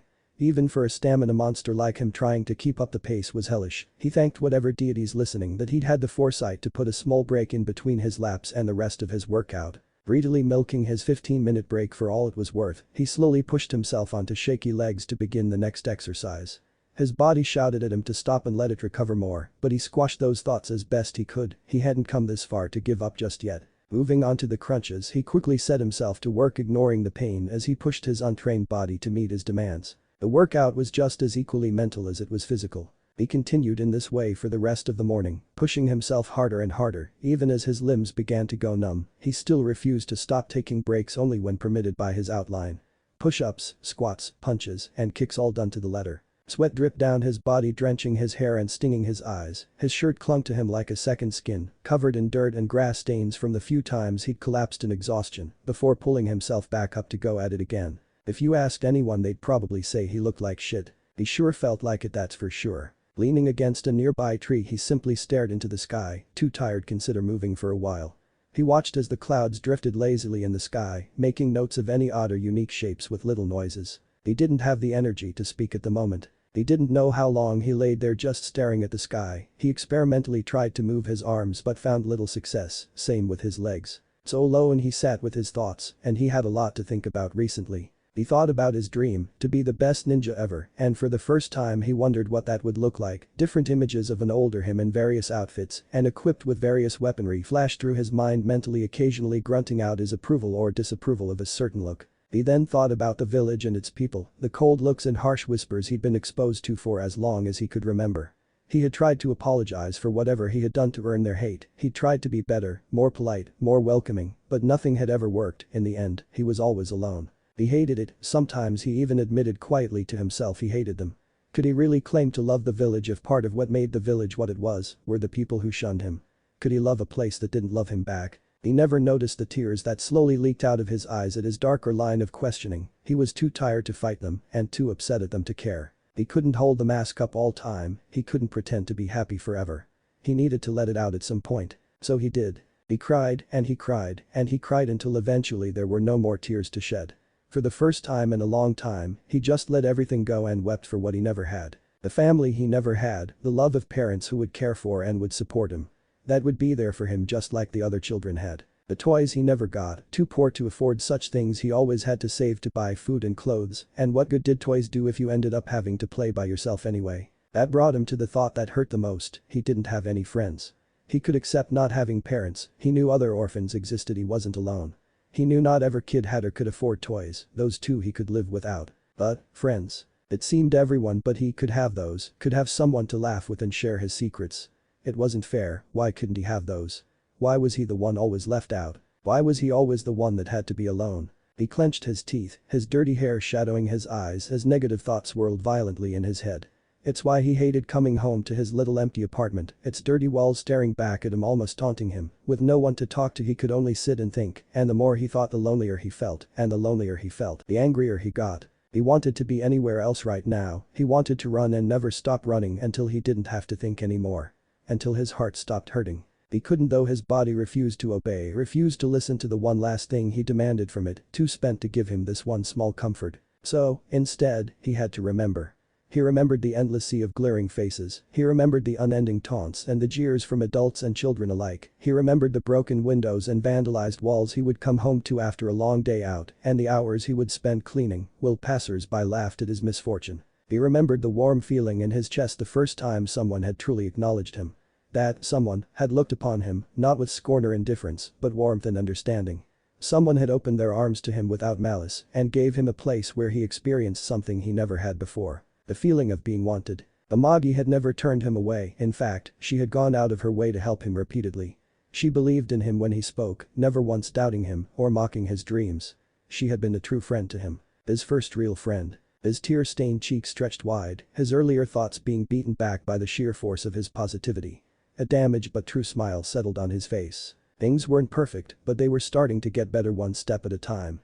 Calling on all the strength he could, he slowly and shakily raised his clenched fist above his head inch by painstaking inch until his arm was fully outstretched above the tallest spike of his hair. Through grit teeth, he repeated his promise to him. He would be the best damn ninja this world had ever seen or die trying, and he would make the whole village recognize him for it. That was an uzumaki promise. 1 month. It had been 1 month since he started his training. Every morning rain or shine Naruto made his way over to his secret training ground and worked himself until his muscles burned and his bones ached. Often he had to drag himself back home through sheer force of will before collapsing. It was the most grueling thing he'd ever done, and he was somewhat ashamed to admit he'd considered throwing in towel more than once. He was still a child after all. But he'd made a promise that first day. He swore to himself that no matter what he would become the best and prove everyone wrong. He would make them see just how great he was. His resolve only strengthened once he started showing slow signs of improvement. About a week and a half in, he had noticed he was able to maintain his running pace for longer during laps before falling off. He was less tired at the end of every set and collapsed far less frequently than he had when he'd first started.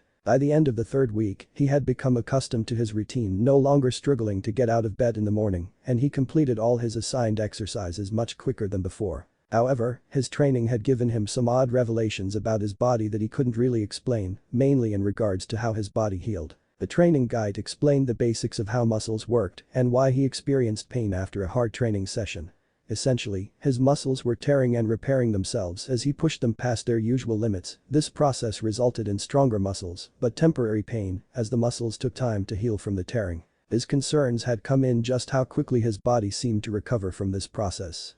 The guide mentioned that for beginners, depending on how hard they push themselves, it can take anywhere from a few days to about a week to shrug off the initial aches and pains of training. Somehow, he had managed to almost completely recover overnight. The morning after his first training session, he'd been mostly back to 100%.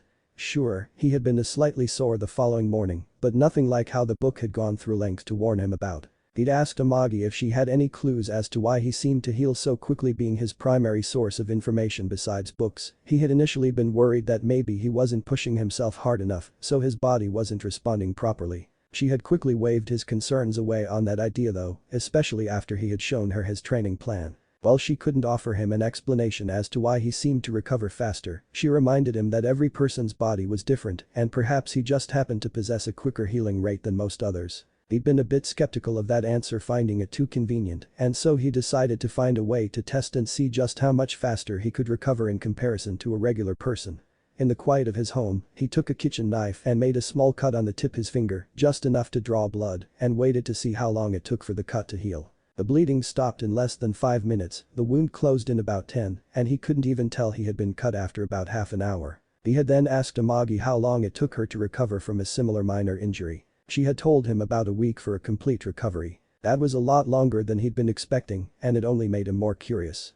It was one thing to heal quickly, but this seemed to go far beyond anything he could think of. He had tried looking into the few medical books the library had available, but they were far too advanced for him, and he wasn't really sure what to even begin looking for in the first place. So, with a heavy heart, he put his quest for knowledge in that area behind him until he was more equipped to delve into the inner workings of the human body. On a more positive note, a faster recovery meant he could accelerate his training, something Amagi had pointed out to him much to his joy, though she had made him promise not to push himself too hard. He didn't have it in him to deny her request, especially not when she asked while playing with his hair and giving him that sweet smile of hers. That was a low blow, and they both knew it. He swore could feel the smugness radiating off her when he'd finally broken given her his word. She was crafty for a librarian. Shifting his thoughts away from his bodily questions and cheeky librarians, Naruto decided to head out for the day and just walk around the village. For the past month, other than the training grounds, he had only really visited 3 other locations, those being the library for new books and to visit Amagi, the bathhouse to help rest his body after training, and Icarus for his 1 bowl of ramen a week. He was still protesting that.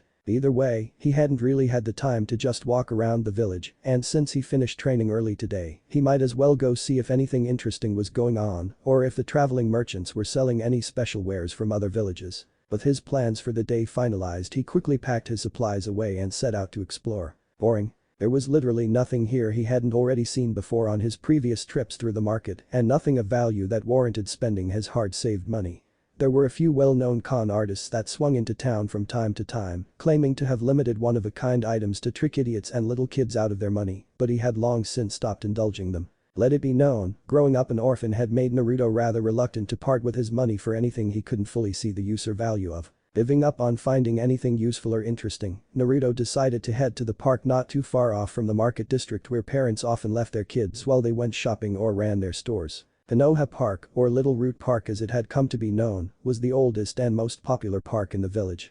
Partly due to its proximity to the village marketplace, but also because rumor had it the Shaddai had created the trees that made up the small forest found within it as a symbol of peace. A place for children to be happy and protected, a place untouched by horrors of war. Whether or not that information was actually true remained a mystery, but the idea itself created a sense of pride and community in the village, and so the park was very well maintained and popular because of it. Naruto decided he would walk along some of the small trails that wound through the other edges of the park. He didn't want to attract any unwanted attention from nearby parents with his presence. It wouldn't be the first time angry mother or father dragged their kids away mid-play session because of him. Shaking those negative thoughts away, he started along a dirt path, absent-mindedly weaving between the trees and rocks that dotted the trail as he walked along, swatting away the occasional bug that decided to get a bit too close for his liking. Nature had always made Naruto feel at home, there just wasn't anything like it to the blonde.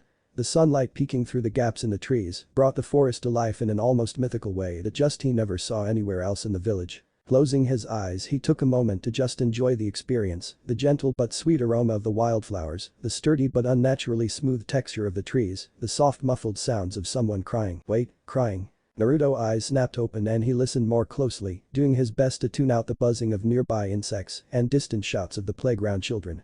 He strained his ears, searching for what he'd heard. He heard it once again, faintly further up the trail, just hidden away by the playful screams of children in dense woodland, a soft but audible sobbing reached him. Concern gripping him here and towards the sound, his earlier peace forgotten. Hinata knew she wasn't the bravest girl. She wasn't even the smallest bit brave if she was brutally honest with herself, unable to even give her name to a stranger if pressed without tripping over words and making a fool of herself. It was difficult to believe she was the heiress of the famed Hyuga clan, a group known for their stoic and unflinching disposition. She was a disappointment, a failure, a coward. She never felt like she belonged, not at home and not with the other children either. She didn't know how to approach them, all her attempts had failed in one way or another. You're pretty weird, don't bother us. Huh? Speak up, don't you know how to talk? You're too small to play with us, go ask someone else. She didn't even have the courage to start a conversation, let alone keep one going without annoying others with her meek behavior. So she was understandably surprised when 3 children a few years older than her approached, smiles on their face as they invited her to play with them. She had almost been too shocked to respond, they wanted to play with her. She had worn her favorite white yukata today, her mother had made it for her, saying it would bring her good luck. She didn't think it would actually work, but she was willing to try anything at this point. She almost couldn't believe it. She wanted to cry, someone actually wanted her, the shy little Hyuga who could hardly utter a word. She had barely managed to nod her head to say yes before they grabbed her hand and started leading her down one of the forest trails, telling her they had a secret little spot to play at. She wasn't supposed to go into the forest, her parents had warned her it wasn't safe unless she was being supervised. But she didn't want to lose this chance, just once she wanted to play with the other kids and laugh with them instead of watching from the sidelines. So she let them lead her through the dense grouping of trees, past the tall rocks and off the path to a small open clearing hidden away. She turned to face her newfound friends, looking to them for instructions on what to do next. She never had anyone to play with before, she didn't know what to do, and she was afraid of disappointing them with her awkwardness. They stood behind her, much closer than when they had approached her, smile still on their faces. But she couldn't help but notice they wore a different kind of smile, not the warm ones they had greeted her with, but a cruel smile, one that promised mischief and trouble. What are we going to do now? She stuttered, she didn't like their grins, they made her uneasy, but she squashed that feeling they were her friends and she would trust them. Oh, we've got this really fun game called Mud Bomb that you'll just love. The one closest to her answered, a brown-haired youth with a gap in his teeth. Suddenly the other 2 boys flanking him darted forward and grabbed her arms, locking her in place. What are you doing? She cried, let me go. She could feel her heart pounding as she struggled, trying to get out of their grasp, but their grip held tight, keeping her in place, laughing at the big wet tears leaking from her eyes as she panicked. "Hami, are you really a Hyuga?" The one standing in front of her sneered. "To think Kento-sensei told us you guys were one of the strongest clans in the village, but all I see is a big baby," he taunted. He bent low and scooped a pile of wet dirt and gunk into his hand, shaping it into a deformed but clearly ball-like shape. "I said we were going to play mud bomb and I meant it, now I think I don't need to explain how this works," he said, laughing at her frightened look at the mud dripping between his fingers. Please, don't," she begged. She wasn't a vain girl, she didn't care much about clothes or wealth, but this outfit was special to her. She couldn't bear to face her mother if it got ruined. She wept loudly, the sound of her crying bringing pause to three boys who looked at one another uncertainly. They hadn't really expected her to break down crying like this when they had grabbed her. Before they could make any further decisions, they were interrupted by a shout behind them from a familiar blonde-haired boy. "Hey. You better leave her alone," he yelled, running into the clearing, glaring at the three boys ganging up on the scared girl. His words seemed to shake the letter out of his stupor, and he glared at the smaller youth challenging him. "You better beat it, brat, or you'll be next," he said, trying to scare the blonde off. "I'm not going anywhere, and if you lay another hand on her I'll beat you black and blue, that's a promise," Naruto said, clenching his fist to emphasize the threat. "Fine, if you want to save her so bad then you can take her place." The boy gave a battle cry and hurled the mud ball in his hand at Naruto, suddenly catching him off guard. Not expecting the attack, the mud ball collided with his face with a wet smack, blinding him and causing him to stumble back, furiously wiping away at the muck covering his eyes. He was interrupted though by a sudden pain in his left cheek as he was sent sprawling to the ground by the older boy fist. "Ha! You should have left when you had the chance."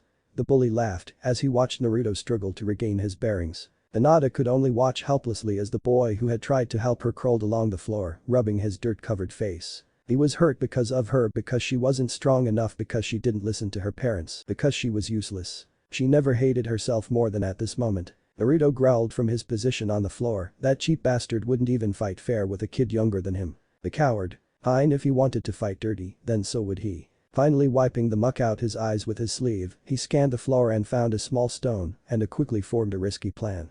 He just needed for the bully to take the bait and he could turn the tables. Grabbing the stone, he hastily flung it at the older boy's head and watched with bated breath as it flew towards him. The bully, noticing the rock making its way speedily towards him, quickly turned his head, watching as the object flew harmlessly by, past him and landing in some nearby bushes. "Looks like you missed, you little shy guy," the boy screamed in pain mid-taunt as Naruto's small fist buried itself solidly in his stomach. Naruto smiled to himself at how well his distraction worked. He had hoped the elder boy would spend too long tracking where the rock went, that he would leave himself open and giving him time to land a surprise hit.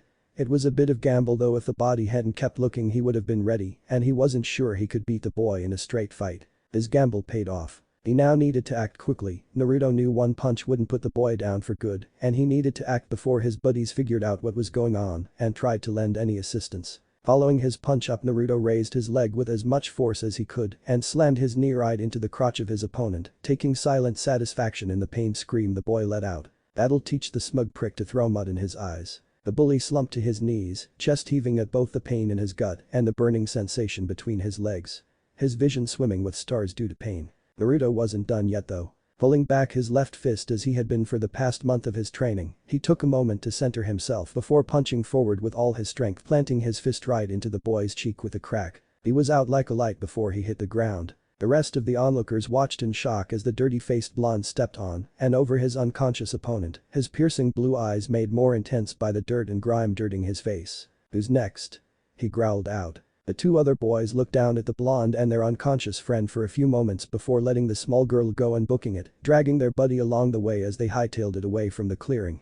Naruto watched them run until he was sure they were gone before turning back to the last remaining witness to the event. She was a small girl, he noted, standing a few inches shorter than him.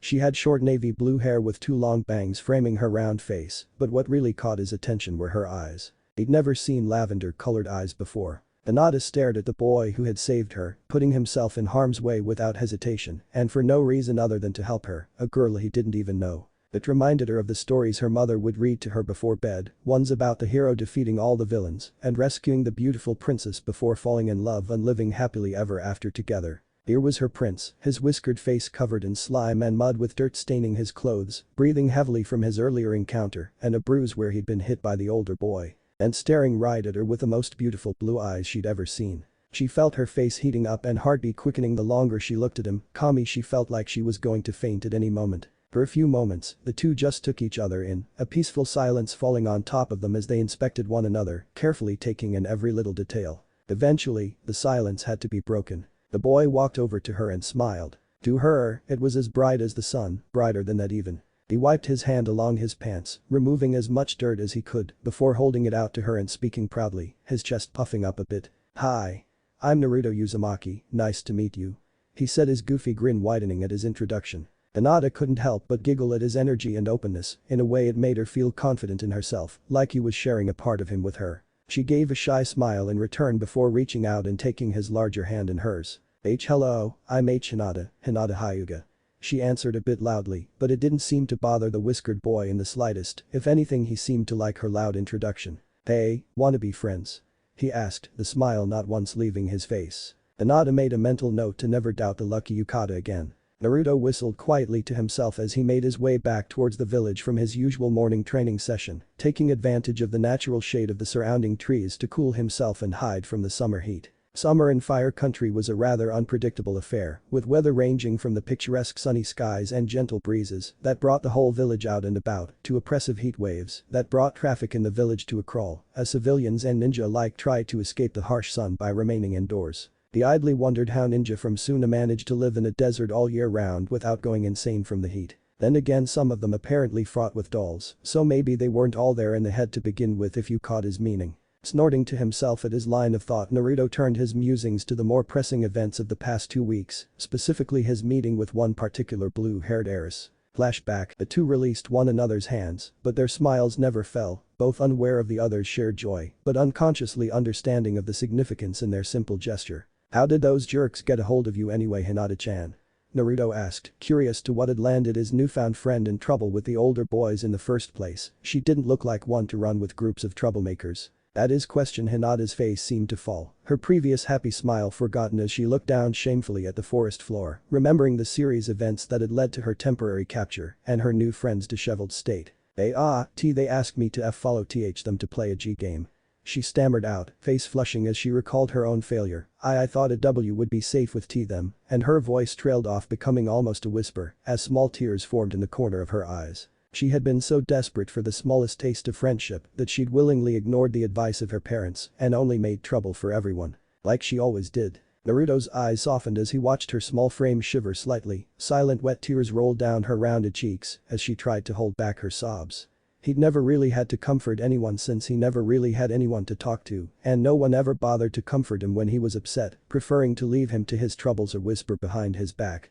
This was new territory for him, but at the same time, he couldn't find it in him to just leave her like that. So he did what he thought was natural, something he'd seen other parents do to make their kids feel better when they fell or came back upset from a game of ninja gone wrong. He walked closer, being careful to avoid covering her in the leftover dirt still clinging to parts of his clothes, and hugged her, softly wrapping his arms around her shorter frame in his best attempt at a gesture of support. Hinata stiffened as she suddenly felt his arms wrap around her face coming to gently rest against his rising chest, taking in the scent of dried grass left over from his brief contact with the forest floor.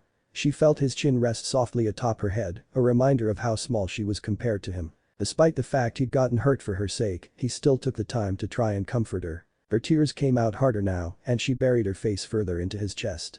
Why? Why was she always crying?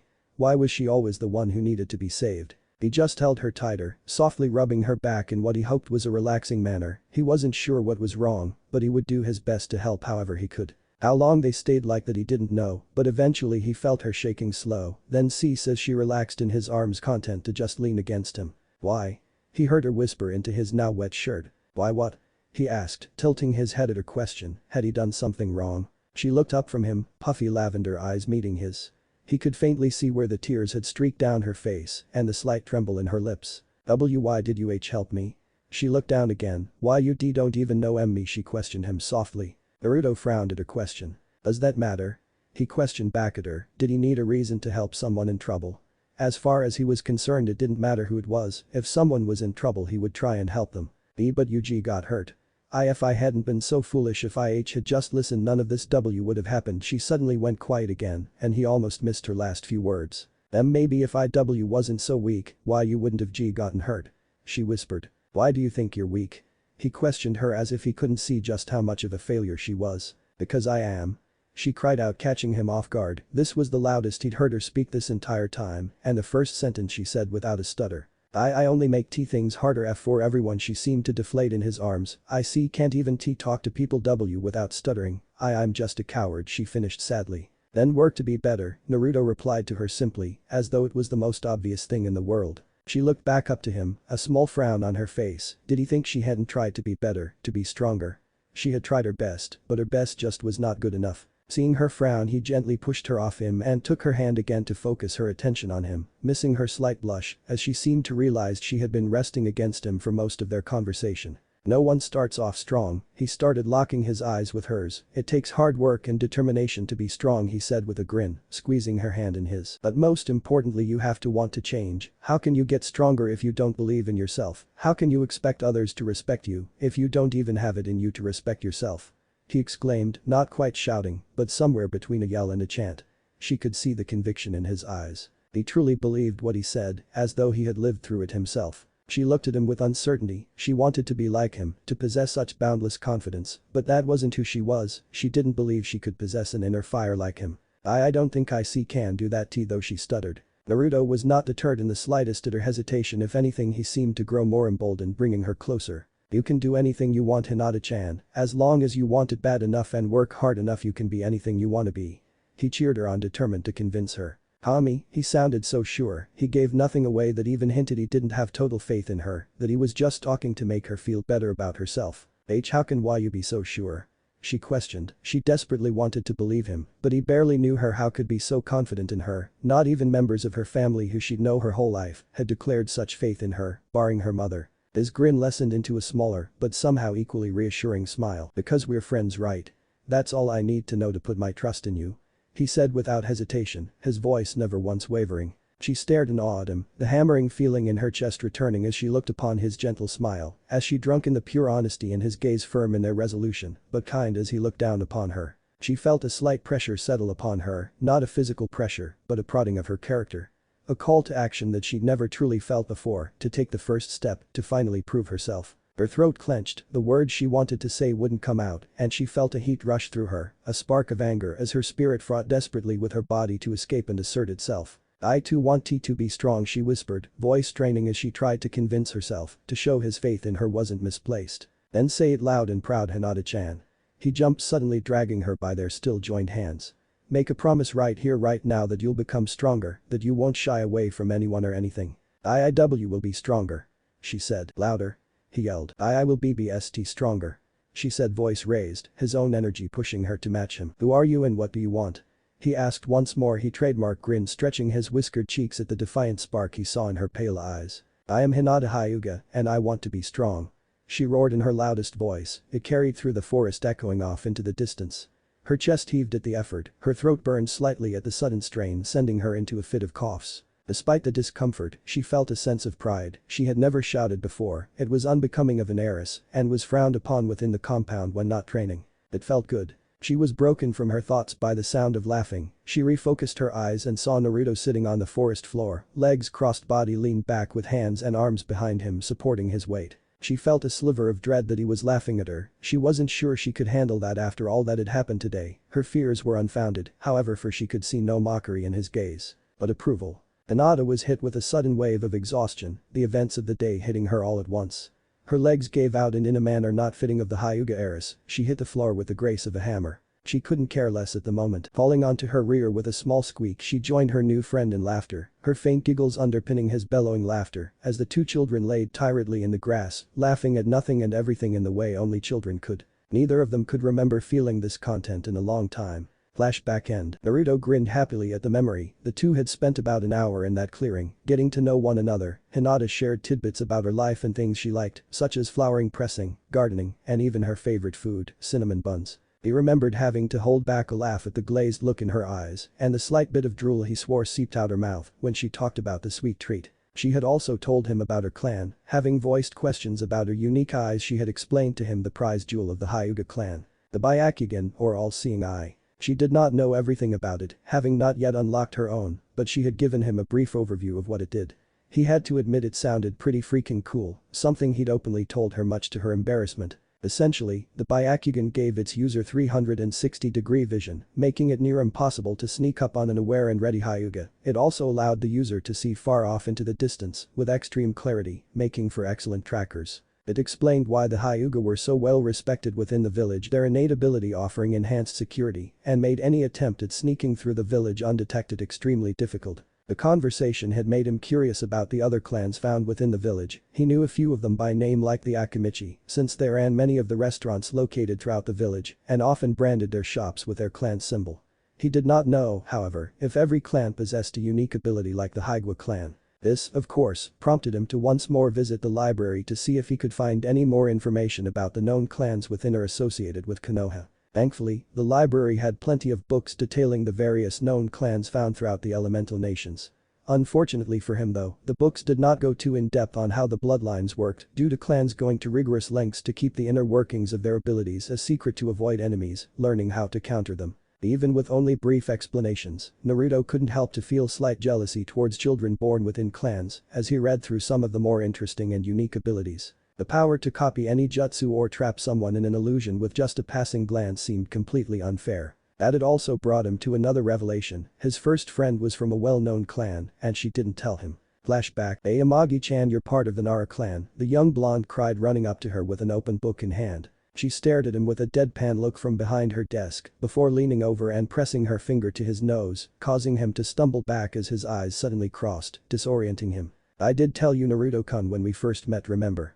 she said, pointedly reminding him of their early introductions. Naruto rubbed the back of his sheepishly. She had a point. She had introduced herself during their first meeting, but he hadn't been aware of the significance of her family name at the time, and so he thought nothing of it. "Ah, sorry. But that's so cool." He gushed. From what the book had told him, members of the Nara clan were well known for their intelligence and their ability to manipulate shadows. "So freaking badass. Amagi-chan, can you do cool stuff with your shadow too?" he asked excitedly at the idea of his friend making creatures out of shadows or maybe traveling through shadows super stealthy like. Amagi rested her cheek in her palm as she leaned against her desk. She debated answering his question. On one hand, if she told the truth he would no doubt want a live demonstration, which was a lot of extra work for her. Let it never be said she wasn't a true Nara at heart. She was happy to help with running the library, it is her job after all, but outside of that, she was content to spend her days lazing about like most of her kin. On the other hand, if she lied, the boy would be disappointed and she couldn't deny she had a soft spot for him. He made her days a bit more interesting with his regular visits and sunny disposition, even if he could be a handful at times. "I do know a few jutsu, nothing fancy though," she begrudgingly admitted.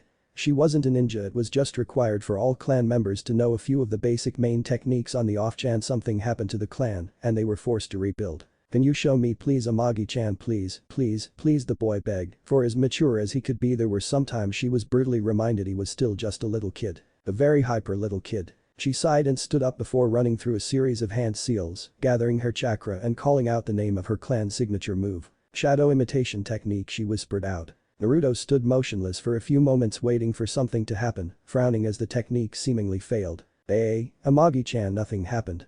The boy pouted, disappointed she'd gotten his hopes up for nothing. Amagi in response simply raised her right arm and pulled her cheek slightly, and before he could question the odd action, Naruto felt his own arm rise in tandem and felt himself begin tugging on his own cheek. "I wouldn't be so sure about that, Naruto-kun," she said, a hint of mirth in her voice. "Let me help you understand," she said, lowering her head to look at the floor, and Naruto's body followed along, looking down at his feet. Naruto quickly noticed his own shadow seemed to be unnaturally connected to Amagi's shadow, creating something resembling a shadow tether between the two of them. His eyes were filled with confusion as he was forced to look straight ahead once more. "Do you understand now, Naruto-kun?"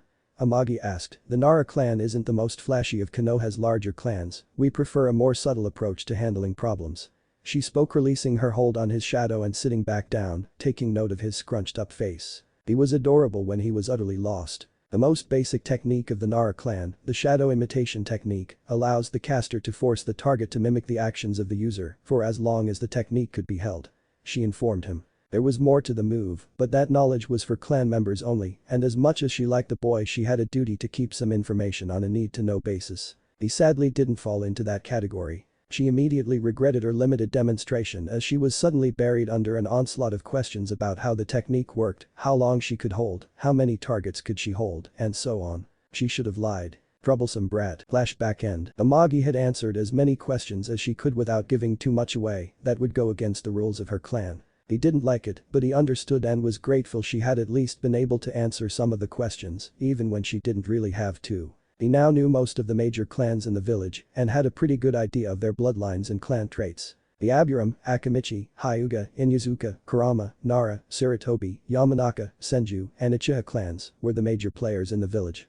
Each bringing different talents to the village ranging from frontline fighters like the Uchiha and Sarutobi clans to trackers like the Inyazuka and Hyuga clan. It had taken him a while to remember them all, and the book had mentioned there were smaller minor clans scattered throughout the village as well that lacked either the numbers or skills to be elevated to a higher status. Part of him was still a bit bitter about the idea of some kids being born with access to really cool abilities. While he was stuck with nothing but he buried those feelings, there was no use being upset about things he couldn't have. A reality he had gotten used to a long time ago. Regardless, he didn't let his lack of any innate hack abilities discourage him. Heck, if anything, the knowledge only pushed him to work harder. Now that he knew others had an innate head start, he refused to let himself fall behind. With that thought in mind, Naruto picked up the pace and sped off towards the village. He had so much more to do. Naruto sighed to himself anxiously as he reorganized his mountain of training notes and scrolls, filing them away as his thoughts wandered once more to the source of his newfound anxiety. His first day at the Ninja Academy was tomorrow. 2 years had crawled by and he was finally 7 years old.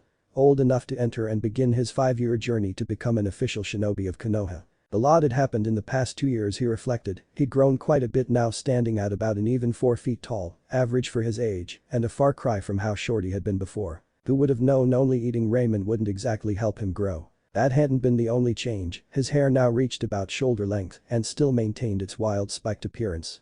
He had tried once before to straighten his hair, but that didn't turn out very well, and he decided to leave it alone, occasionally trimming it when it got too long, but otherwise, he let it be. The biggest change after his height was definitely in his body. Over the past 2 years he had slowly increased his training regimen, and it definitely showed. He had lost quite a bit of his baby fat, leaving him rather lean, but he maintained a healthy appearance with a proper diet. He wasn't covered in muscle, he was still too young for that, but already he could see more definition in his body compared to other kids his age and even a few years older. He hadn't spent the past few years just training himself physically either. He was regularly at the library poring over scrolls, manuals, books, and whatever notes he could get his hands on to aid in his development. It also helped that he was close friends with the head librarian, who would occasionally grant him supervised access to higher level material, giving him a head start in his studies for when he finally joined academy. Speaking of friendships, that was one area where his progress had been somewhat mixed. Despite being extremely active the past few years, he hadn't actually met many new people due to his focus on training and his slightly reclusive nature. He had, however, deepened his relationships with a few people he did interact with, those mainly being the Ikraku family, Hinata, and Amagi. The Ichirikas had been concerned at his dwindling presence at their stand and had questioned his whereabouts and health, fearing the boy was ill or even worse, depressed. He'd quickly reassured them that his disappearance was simply due to the health demands of his training and that he just couldn't afford to indulge as much as he used to. The family had been understanding and even went so far as to add some healthier foods to their menu so he could come by more often. He'd been touched by their gesture and made sure to stop by more frequently from then on.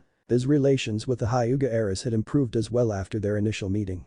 The two had bonded rather quickly, their contrasting natures feeding off one another, and they met every few weeks when their schedules allowed for it. Due to Hinata's own training as heiress, she didn't have the freedom to goof off as most children had. They occasionally even trained together, with her sneaking off to join him from time to time. That had been the most shocking thing to him. Hinata had grown tremendously more confident very suddenly about a year after they met. She was still rather gentle a majority of the time, but when she was riled up it was best to take cover. He thought back to the last time some bullies had tried to mess with them and shivered. Flashback. Naruto and Hinata were enjoying lunch under the trees in a nearby park, chatting away happily when they were approached by a gang of 4 rowdy boys looking to start some trouble. "Hey. You two." The apparent head of the group called out to them gruffly. Naruto and Hinata turned to face the group, Naruto with a slightly confused look at the interruption, while Hinata wore a gentle smile, her eyes closed in a picture of serenity, though if one looked closely, they might notice the small twitching in her brow. "Hey? Can we help you?" Naruto asked, his head tilted in confusion at the group interrupting their lunch. "Yeah, this is our park pipsqueak, and if you want to play in it you have to pay up." The head goon barked, his followers nodding their heads in agreement behind him. Hinata's smile grew more strained and her twitching more violent, but this went unnoticed as the group's focus was on the more vocal blonde. "That's stupid, it's a public park and besides we don't have any money anyway, so go bother someone else." The whisker blonde replied, turning back to his lunch uncaring of the elder boy's demands. "DCH, you got some good-looking snacks there, how about we take those as payment instead?" The boy said and reached out to grab one of the laid-out snacks the two were enjoying. Specifically a cinnamon bun. His hand shot out, grabbing the boy's wrist with a pressure that was deceptively tight for a girl her size, slowly crushing the offending appendage in her delicate hands and drawing a startled yelp of pain from the boy. The nerve of these cretins to interrupt her lunch date, an already unforgivable crime, but then they have the gall to try and steal one of her precious buns. She would bury them all. Her smile never left as she slowly stood her, and for the first time she opened her eyes to look upon the trash that had encroached upon her space. "I'm afraid those aren't for you, but I have something else you can have, would you like that?" she asked, the kindness in her voice contrasting with the vice grip she maintained on the now whimpering boy. Locked in her grip, the bully nodded uncertainly. She gave him something alright. A mouthful of dirt. Naruto watched in awe and slight fear as one by one Hinata gracefully struck each of the boys down, all of them hitting the ground face, first filling their mouths with grass and soil. Finishing her work, Hinata gave a small huff at the exertion before retaking her seat across from him and grabbing one of her cinnamon buns, tearing a piece off and offering it to him with a radiant smile that was made slightly ominous by the muffled groans of the injured goons beside them. He took her gift with a small thank you and made a note not to upset the girl at all costs. Flashback end. He honestly felt a bit pity for anyone who got in her way. Lastly, his relationship with Amagi had only grown stronger as the two would often be found in the library reading together or going over his training schedule, with her offering second opinions or pieces of advice to help him get the most out of a particular exercise or technique. She had also introduced him to a board game called shogi that apparently was really popular within the Nara clan, being one of the few activities they didn't find too troublesome to engage in. He had spent countless hours trying to beat her, but he still had yet to accomplish that, though he had come close a few times with their last game ending in a draw, something she had praised him for, seeing as few could match an experienced Nara in shogi. Bearing that, not much else had changed for the blonde youth, and he had been fairly content with how things were for the time being, though he supposed now he would have to reorganize his schedule, since his mornings would now be taken up classes instead of training. Naruto decided to think about that later. He wanted to get to bed and be ready for his first day, shaking his head and squashing whatever doubts he had. Naruto finished putting the last of his material away before heading to bed. Tomorrow was going to be interesting. Naruto stood nervously at the gates of the academy, the large building towering above him as he waited, having arrived a bit earlier than needed. He wanted to make a good first impression, and being late to his first day of class probably wouldn't win him any points with his future instructors. He watched as slowly more and more families dropped their kids off, and eventually the field in front of the school, filled with children of all ages, some happily chattering amongst themselves, reconnecting with old friends, while others hung back trying to make themselves appear as small as possible while they steadied their nerves. He scanned the crowd looking to see if he could spot Hinata. She had mentioned that she would also be attending this year, and he would feel a bit more comfortable around at least one friendly face. Sadly, he couldn't spot her in the sea of excited children running around and shuffling back and forth across the field. Thus he would have to wait to find her later. He was broken from his thoughts when the sound of a bell rang out, silencing the clearing as the front doors of the academy opened. For a moment all was still before the older students began making their way inside, having gotten used to this routine long ago. He watched as the younger students followed in the example of their seniors, making their way inside and looking for their assigned classrooms. Naruto lightly fingered a piece of paper in his pocket that had come bundled with his acceptance letter detailing his classroom number. Room C9. Merging quickly with the rest of the students, he soon found himself wandering the bustling halls as he searched for his assigned room. C6, C7, C8, C9 he trailed off, standing in front of the sliding wooden door marking the entrance to his new classroom. He could hear a few hushed voices from within the room, so he clearly wasn't the first to arrive, but it didn't sound like he had arrived too late either. Taking a deep breath to calm his nerves, he slid the door open, taking care not to make too much noise as he did so.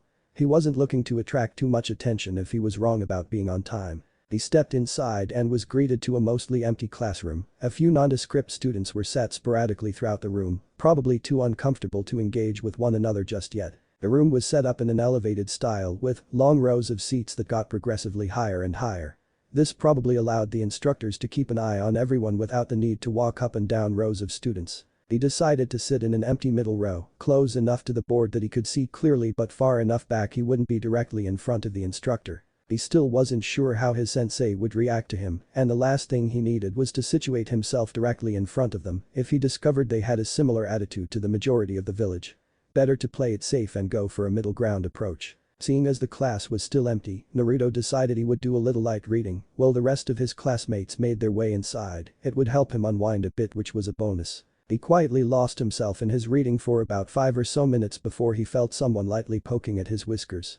Only 2 people knew him well enough to touch him so casually, so, unless Amagi started working as a teacher, that only left one culprit. "Ina-chan, stop playing with my whiskers," he whined, but his smile indicated he was not at all upset with her actions. She giggled softly at his tone. He always complained when she touched his whiskers, but never once moved to stop her. Sometimes he would space out and lean into her hand for a few moments before snapping out of it and pulling away before pouting at her. I'm sorry, but I can't help myself."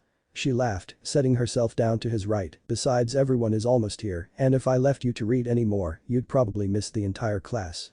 She finished gesturing around her to prove her point. He blinked and looked up from his book. She was right, the classroom was now almost completely full, with the last few stragglers having arrived and finding themselves any leftover seats they could. He really needed to work on his awareness if a bunch of kids could walk in without him noticing. Before he could comment, however, he heard the classroom door open once more and watched as a man dressed in casual chunin attire made his way to the center of the room before turning to address them all. He was somewhat plain, Naruto admitted to himself. He wore a standard chunin flak jacket with a blue undershirt and blue shinobi pants. Around his head, a Konoha headband sat proudly declaring his allegiance to the village. His hair was done up in a spiked ponytail and he had a large scar running across his nose. "Good morning, everyone," he spoke, breaking Naruto from his observations as he listened into what the man had to say. "My name is Yumino Ruka and I will be your instructor for the next few years starting today. You may address me as Yumino-sensei or Ruka-sensei, whichever feels most comfortable to you," he said. It seemed this guy was a bit more relaxed than he had initially expected, not that he had any problems with that. The man continued. "Before we begin today's instruction, I will be taking attendance. Please stand up when you hear your name and feel free to correct me if I mispronounce it. You will be with me for the foreseeable future, so better to get any confusion out of the way early," he finished. Naruto grinned to himself at this. He hadn't really had the chance to inspect his new classmates, so this would be a good chance to make note of any special students. Iruka began calling students and for the most part, Naruto found his earlier excitement dwindling a bit so far. No one had really caught his attention. It seemed like his classmates, well, all painful average coming from civilian families, excluding Hinata. He perked up when he heard the next name called, however. Abiram Shino, a short-hooded boy, stood slowly up from his seat in the far corner. Very little could be seen of his face. The large hooded jacket he wore covered almost all of his hair, though Naruto could see a few strands of black hair falling out from under it. The boy wore dark black sunglasses masking his eye color. He couldn't get a good read on him, and he resolved to approach the mysterious boy in the future. Akimichi Choji. He looked behind him and saw a rather portly boy stand up and give a small wave. A merry if somewhat nervous smile spread across his face.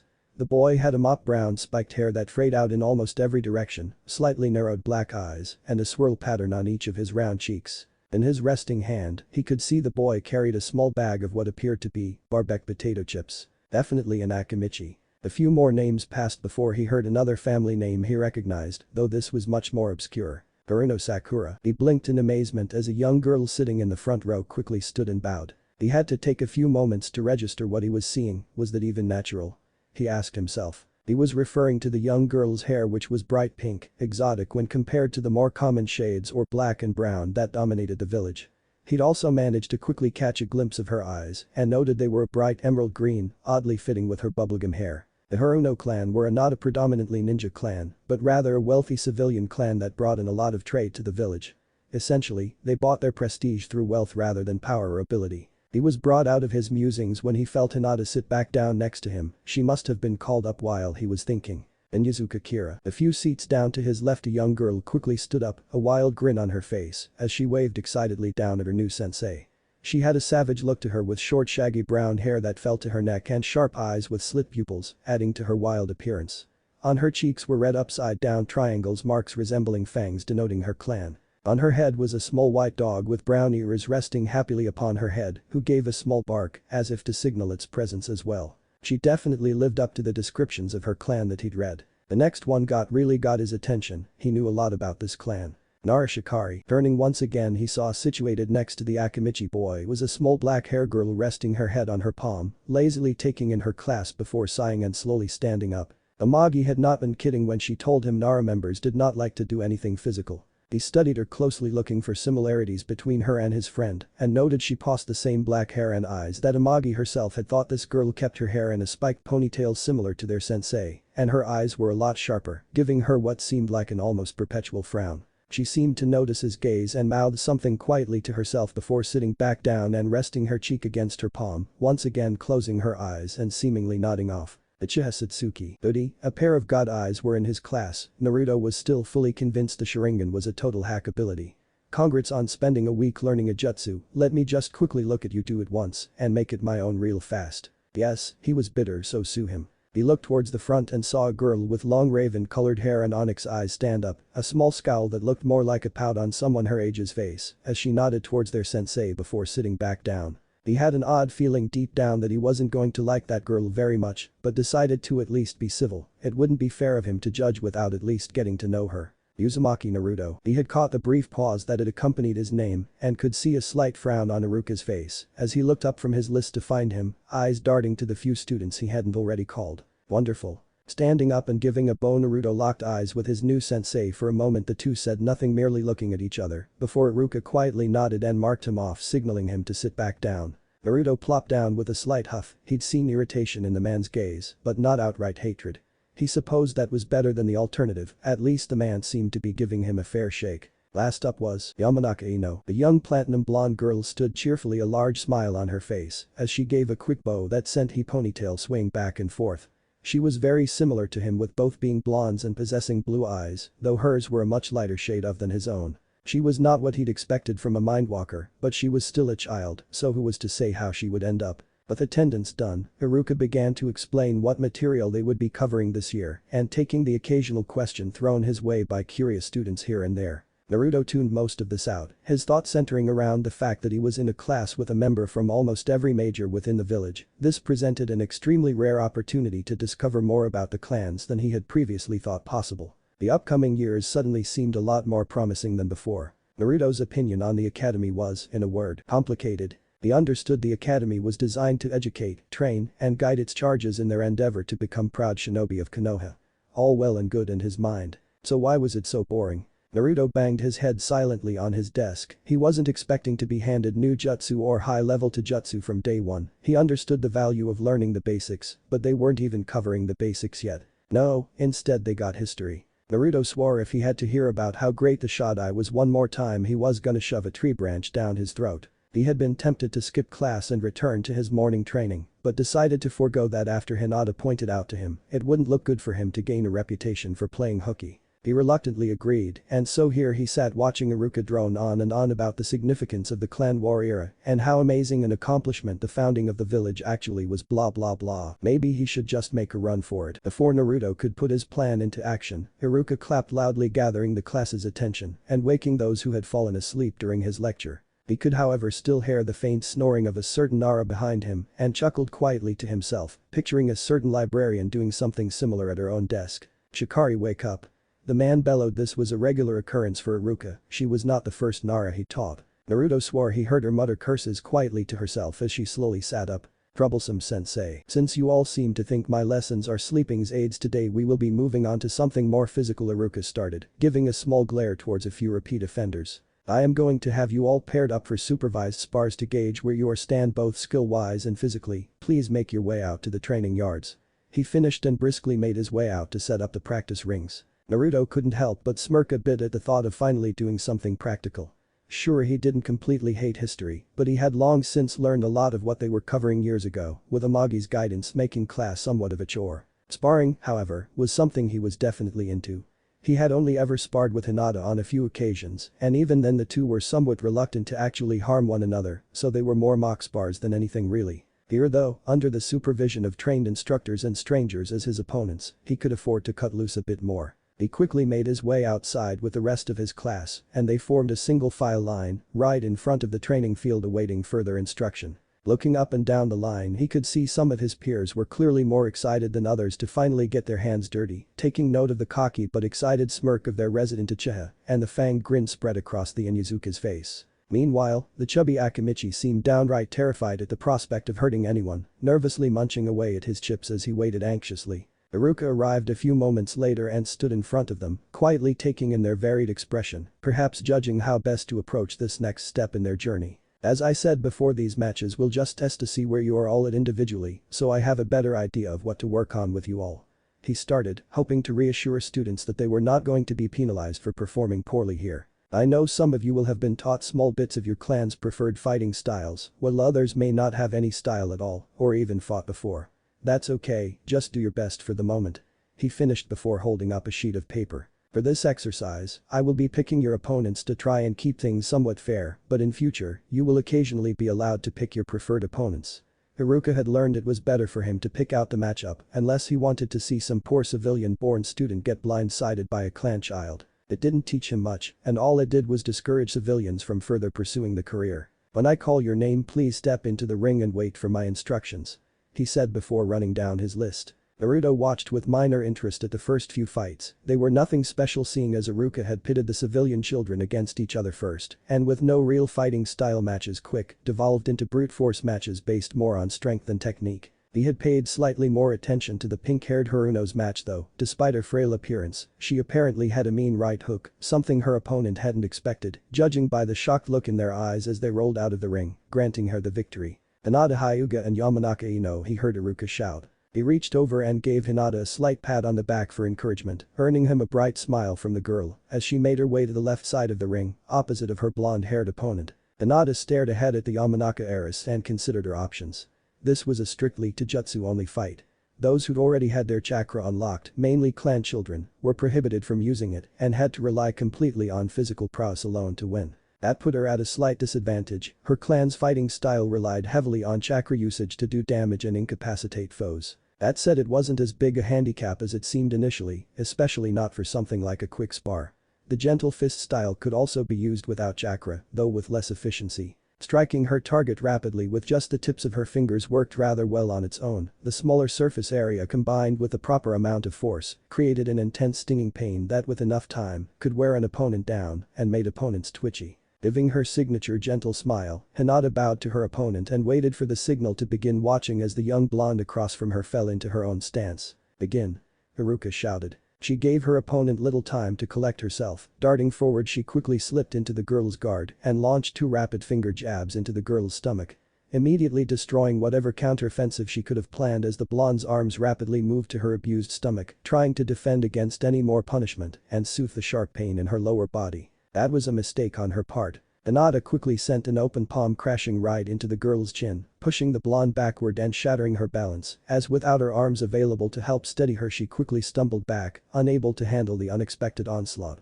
Seeing the girl backpedal to the edge of the ring, she quick launched her smaller frame into the girl's torso, shoulder first to maximize her force, and watched as the young Yamanaka was sent flying out of the ring, landing solidly on her back. "Winner, Hinata Hyuga." Her smile never left her face as she walked back over to Naruto, quickly brought her into a one-armed hug, congratulating her on her quick and flawless victory. She thanked Kami, his eyes always closed when he grinned. She didn't want him to see the slight flush of red gracing her cheeks at the contact. A few more fights had gone by. Shikari and Choji had been paired together, although that proved a poor choice when they somehow both managed to get thrown out of the ring at the same time. He would be willing to bet money that it wasn't an accident either. Shino had been paired against Satsuki, and that had proved somewhat disappointing as well. While the Abiram boy was able to briefly keep pace with her aggressive assault, the clear divide in their specialties proved itself when she finally managed to wear him down and swiftly pummeled him, forcing Iruka to call the match before any real damage could be done. He noted the frustrated frown on the Uchiha's face as she walked back into line. It seems she wasn't satisfied with her match. Last match, Kira Inuzuka and Naruto Uzumaki. He heard an excited yell come from the feral-looking girl as she bounded to her place on the practice field, practically shaking in anticipation. It seemed like he was going to have a real fight on his hands. He felt Hinata poke his cheek softly, her way of wishing him luck, a habit she'd picked up after he would pull hers when she stuttered or didn't say what she actually meant. He sent her a play pout before making his way to the field and taking his place across from his eager foe.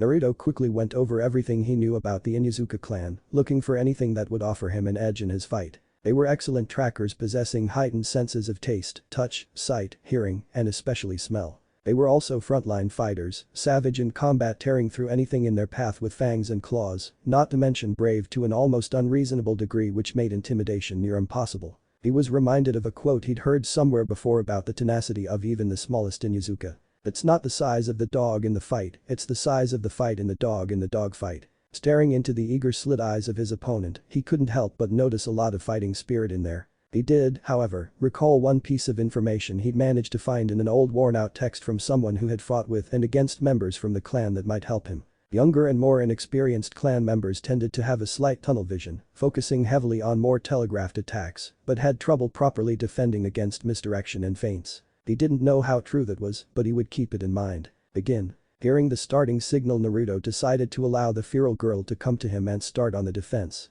He knew that without a proper style he was at a disadvantage, but hopefully his conditioning would allow him to tank some hit and react quickly enough to her offensive. She wasted no time falling upon him like a rabid dog, lashing out with a heavy punch, hoping to blitz him with her higher than average speed. He caught her fist and quickly sent his own returning punch into her surprised face, causing her to step back slightly, but not deterred in the slightest. Did she look more excited? She was on him once again, and he was forced to dodge a barrage of punches and swipes, grunting in discomfort as a few of her swings managed to land or clip him as he weaved through and around strikes. He could take punishment, but not forever. He decided to go for something rather risky. Seeing an incoming punch, he grabbed her fist once again, baiting her. Predicting he was going for another punch, the Inyazuka launched her free arm first, intending to repay him for his earlier counter. He caught that too, leaving them deadlocked in the center of the ring, neither able to make a move. Or at least that's what she thought. Quickly pulling her forward, Naruto brought his forehead harshly into contact with hers in a savage headbutt that left her seeing stars for a moment. She wasn't the only one. Naruto stumbled slightly, releasing her arms as he did his best to shake off the ringing in his ears. He needed to press his advantage. Rounding on the still equally dazed girl, he went on the offensive. His aim: put her down fast and put her down hard. Kira, still reeling from the unexpected attack, was unprepared for the fist that crashed into her cheek, neither was she prepared for the one to her stomach, or her arms, or her chest. She was too stunned to react as the blows rained down upon her. She couldn't even face her attacker. Every attempt was met with another strike to the face and only increased the pounding in her head, weakening her further. She felt her legs get swept out from under her, sending her body crashing into the hard ground, and a weight land roughly upon her still reeling stomach. Her arms were forced above her head and pinned tightly. She felt the blows stop and took a moment to finally gather herself and look up at her whiskered opponent. He towered over her, his chest heaving from both adrenaline and exhaustion from his attacks. She could see slight scuff marks on his clothes and face from where she'd managed to clip him with a few of her attacks, and his forehead was colored red from the impact of the headbutt he'd hit her with. Narrowed blue eyes bore into black as the two took a moment to savor the moment of peace and regain some energy trying to recover. She looked at him through her blurry eyes. She hadn't thought much of the blonde at first, thinking this was going to be an easy fight. She could only kick herself at where that line of thought had brought her. Pinned beneath the blonde, she felt anger at her loss and at the pain shooting through her head and body. For a runt, he hit pretty hard. At the same time though, she felt satisfied and she admitted she had fun. The Inyazuka were a rough bunch, and it felt good to know there was one person at least who wasn't afraid to match her blow for blow. Match completed via pin, winner, Naruto Uzumaki. At the announcement, she saw the boy's glare vanish, being replaced by a bright smile as he quickly stood up and offered her a hand. "That was a fun match, I hope we can do it again sometime," he said as though they hadn't just been trying to beat each other black and blue. Kira stared his outstretched hand for a moment before taking it and allowing him to help her up. He was a weird one, but she couldn't deny she wanted to fight him again too. And next time she would show him who was boss. She offered him her clan's signature feral smile and nodded her head in an affirmative. They would be fighting again soon if she had her way. The two gave one last solid shake before splitting off and returning to their respective spots, Naruto being quickly fussed over by a worried Hinata and herself attended to by her faithful canine companion, licking at her wounds in his own attempt to help soothe her. Iruka stepped forward. With the final match completed, he quickly addressed the class. "You all did very well today," he said, focusing their attention back onto him. "I have a solid idea of where you all stand, and next week we will begin your physical training alongside instruction in the basic academy style, for those of you lacking one currently." As he finished his announcement, the final bell went off, signaling the end of the day and start of the weekend. Already he could hear the patter of feet of students from other classes, rushing to meet their families or begin their trip home. "Dismissed," he said, chuckling in amusement as he watched his charges bolt towards the door, eager to pick up their bags and head home. Naruto and Hinata chatted happily as they exited the academy building, recalling their own individual matches and the few notable fights they'd seen between other members of their class, thinking of moves they could incorporate into their own fighting styles and how to better prepare for future spars. They were interrupted, however, by a familiar voice calling out to them, or more specifically Naruto. "Hey. Blondie." a gruff but distinctly feminine voice yelled out. The two turned around and found themselves face to face with none other than Kira and Yuzuka. She was panting a little as she slowed her stride to stand in front of them. Naruto, always the first to open his mouth, responded cheerfully to his new sparring partner. "Hi, Kira, what's up?" he asked, not at all intimidated by her appearance. Actually, now that he was paying attention, he noticed she was actually a few inches taller than him, standing at about 4'3". Add that to her more feral appearance, and it wasn't surprising that some of their classmates were afraid of her. Despite being the one to seek them out, Kira suddenly seemed a bit embarrassed, offering a sheepish grin, her sharp canines peeking out from her lip. Well, I wanted to say thanks, you know. For the fight, I mean, she said, quickly clarifying, I don't really get to go all out like that often, so I was kinda hoping. She trailed off a bit, a hint of red on her cheeks. Why was this so difficult? No one noticed Hinata's smile growing slightly more strained as she watched the interaction. Yeah? Naruto questioned, tilting his head in confusion. Well, I was kinda hoping we could hang out and do it again sometime soon, you know, if that's cool with you, I mean.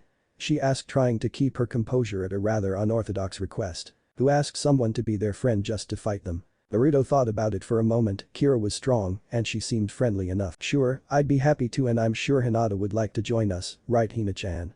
He said simply, a small smile on his face as nodded. Of course, it would be my honor. Said the brunette, reining in her twitching. She would have joined them regardless. She had to watch for any vultures. Kira nodded and gave a toothy smile, relief spreading through her that he hadn't denied a request. Cool, I have to go, my sister is back there waiting for me, but I'll see you guys Monday. She said, waving as she sprinted off to the other side of the file and out of sight, leaving the two to watch on in silence as she disappeared. I think that went well. The blonde said, spinning on his heel and walking off towards his earlier destination. Hinata could only give a small laugh at her friend's rather easygoing response before quickly making her way to him, falling into step at his side as they resumed their prior conversation. Just another day in the Hidden Leaf Village. 9,596,979,899,100. A young voice counted out slowly, the strain in their voice indicating some form of heavy physical activity. Naruto lay sprawled out in the center of his old training field, his chest rapidly rising and falling as he tried to regulate his breathing and banish the familiar burning sensation in his arms that accompanied his physical. He still hated push-ups with a burning passion. Taking a few minutes to rest, Naruto took a moment to review the past 6 months since he joined the academy. Being totally honest, he had barely noticed the time go by at all. He was always busy either attending class, training, or reading, and it was rather easy to lose track of time. Not to say he hadn't accomplished anything in that time, far from it. In fact, he had perhaps taken the two most important steps forward towards his goal within the past few months. The first being he had finally found a taijutsu style that fit him. True to his word, Iruka had followed up their impromptu sparring matches with both an evaluation of their standing and advice on where to improve. He had received high marks for speed and power, but his lack of proper technique forced him to make unnecessary and high-risk maneuvers. Iruka studied his headbutt that, while effective, still left him vulnerable and relied too heavily on his ability to recover faster than his opponents to be useful. He had been slightly upset at the critique, seeing as he had won his match, but had to admit if his opponent had been a more experienced fighter, he probably would not have gotten so lucky. That knowledge had made him anxious to see if maybe any of the academy styles would help refine his fighting, seeing as there were 3 variations of it to help accommodate for different types of students. The Iron Oak style for more defensive-oriented students who could take a hit and allowed the user to punish openings left by attackers. The Winding Willow style for speedy students who preferred waiting to evade attacks and retaliating with quick strikes while weaving in and out of an opponent's guard. Lastly, the Burning Pine style was an all-out aggression style for those who wanted nothing more than overwhelm their opponents with a flurry of attacks, never giving them the chance to counter. His results with the 3 had been mixed, however. He had been able to incorporate some moves from each into his brawler boxer-like style, giving it a bit more finesse than he'd had before. However, none of the styles truly felt right to him in their full forms, with the Willow style coming closest, but it was too passive for his taste, leaving him somewhat out of luck. So, he decided to do what he always did when he ran into a roadblock: go to the library. Contrary to popular belief, one did not actually have to be a shinobi to gain access to certain areas of the shinobi section of the library. Information on things like chakra control, taijutsu techniques, and jutsu theory was all readily available to the public. The village wasn't going to hamper its citizens who wanted to learn to defend themselves or civilian children. It didn't have ninja relatives to fall back on by keeping everything locked and hidden away. The only requirements to get into the shinobi section without being a registered ninja were to submit a form to gain a pass, which was more so for security than anything, or be a student attending the shinobi academy. He had heavily abused that newfound knowledge to spend hours going over scrolls and various texts, trying to find a proper style for himself. Within a week he had what he had been looking for. The hummingbird style. The hummingbird style, at first glance, reminded him of the winding willow style, with both placing a high emphasis on speed to engage enemies. The difference that caught his attention was that the hummingbird style wasn't about pure evasion, but rather using speed to dance around the target, using unpredictable movement patterns to confuse the enemy when attacking. He spent a few days running through the beginner forms detailed in the scroll and felt it immediately click with him. It played to his strengths and had room to be tweaked if he decided he wanted to pick up a weapon in the future as well. He had spent the next month and a half getting the basics down and was now working on the starting intermediate moves. The second big event blew even that out of the water though. He had finally had his chakra unlocked. Flashback, Naruto sat in a meditative pose, his eyes closed, as Iruka's voice softly explained the process of feeling out their locked chakra cores. Despite all people possessing chakra, it wasn't inherently active within them from birth, instead, it sort of just sat in the coils, moving slowly almost like sludge through a pipe, doing just enough to keep its owner alive, but not enough to be used for anything else. This slow flow allowed for a person's chakra network to stabilize over time before finally settling, at which point the flow would almost completely stop. Ninja, however, learned to call upon their chakra, moving it throughout their bodies and forcing the flow to continue. This had the side effect of expanding their coils and allowing for the production of more chakra. Essentially, chakra acted like a muscle, and through training, it would grow and expand. The caveat to all this is that the longer someone waited to activate their chakra system, the harder it became to get it moving, and at a certain point, it was near impossible to call upon it at all. That is why civilians never suddenly dropped their professions to become shinobi. However, if a person's chakra system was activated too early, the coils could be damaged, which was not a pleasant outcome either, so it eventually became standard practice to have children unlock their chakra from the ages of around 6 to about 10, any later, and the odds of them unlocking it fell dramatically. Iruka spoke again, breaking him from his thoughts as he refocused on his sensei's words. I will be going around to administer the booster shot that'll jumpstart your chakra systems. Don't be afraid of the feeling, but instead follow it and try to drag your own chakra with it. He explained. The booster shot wasn't like the ones a doctor would give, it would be more appropriate to call it a chakra injection. The process broken down was rather simple. Someone essentially shot a pulse of chakra through you. The pulse would drag your own chakra, speeding up the circulation so that you could feel it and begin moving it on your own. There was a lot of theory behind it that he wasn't even going to try and understand. He was more focused on finding it first before he worked out how it moved. Naruto, are you ready? He heard Iruka ask above him. Yes, sensei.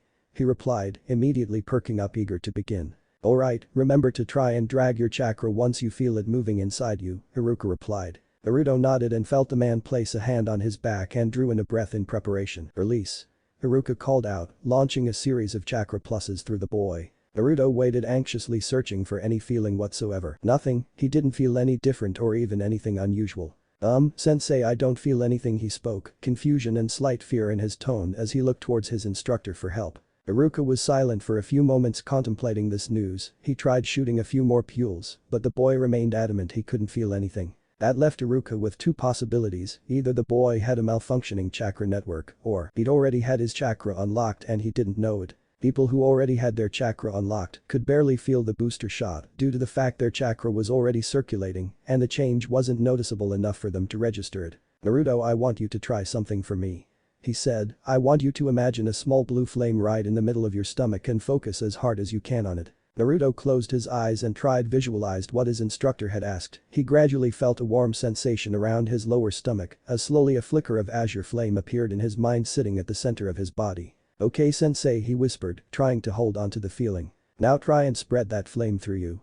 He said. Naruto took a breath and gave a small mental heave, willed the flame to grow and fill him. It flickered briefly, expanding slightly, but remained unmoving. He tried once more with force, calling out to it and commanding it obey his wishes. The flame did more than flicker this time. It surged forward, consuming Naruto as his mind's eye was suddenly overtaken by a sea of blue fire, the warmth flooding his body and his mind succumbing to the feeling of power surging through him. The reaction on the outside was arguably just as volatile. The boy's body hummed with visible arcs of blue energy blanketing him in a cloak of raw power. Chakra rolled off him in waves and carried enough force to actually create a small gust of wind that sent dust and bits of debris scattering across the wooden floor. Naruto, that's enough. The distressed voice of Iruka called out, snapping him out of his daze. Huh? He blonde blinked slowly, temporarily forgetting where he was, having been lost in the seemingly endless expanse of fire, and the lingering warmth he felt surging throughout his body, a foreign but at the same time familiar feeling. Iruka had never seen a child possess that much raw chakra, the boy easily had almost as much if not more than he himself possessed, and he wasn't even half his age. Immediately Iruka's thoughts drew him to perhaps the most obvious conclusion.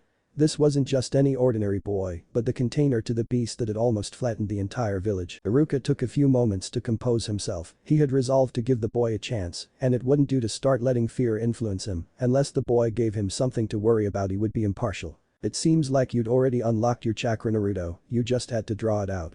He told the boy. Naruto's face scrunched up in confusion, how would his chakra system already be active? As far as he knew no one had started it for him. Seeing the lost look, Iruka was quick to guess the troubled youth's thoughts and offered his own suggestion. It's possible for a person's chakra system to be activated while they are under heavy stress, perhaps at one point or another you unintentionally managed to start yours without help. He offered. Naruto frowned slightly at the explanation, something about it still didn't seem to fit in his mind, barring a few close calls with drunken villagers, he couldn't recall anything that would fit that criteria. It seemed like another question in a long list of concerns he had about his life. For now, he would move his focus once again to what he could work with, specifically his newly acquired access to chakra. Flashback end. He had been ecstatic at the knowledge that he possessed such a large pool and wanted to start trying out jutsu right away, the idea of bending the elements to his will being almost too much to resist.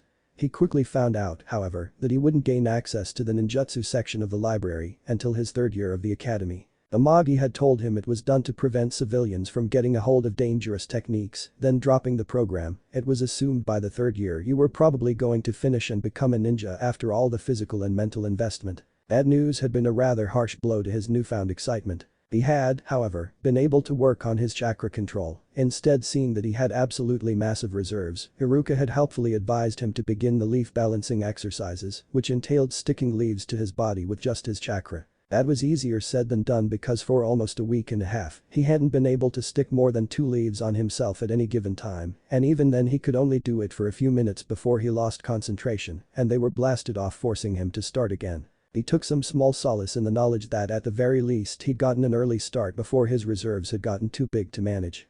He would have plenty of time to work on his control while he attended the academy. After months of hard work he could now do the exercise with up to about 10 leaves without too much trouble, though he was still working to improve that. He'd even changed his training around to include chakra control exercises during his breaks, just to make sure he didn't neglect it. His social life had also improved somewhat during this time as well.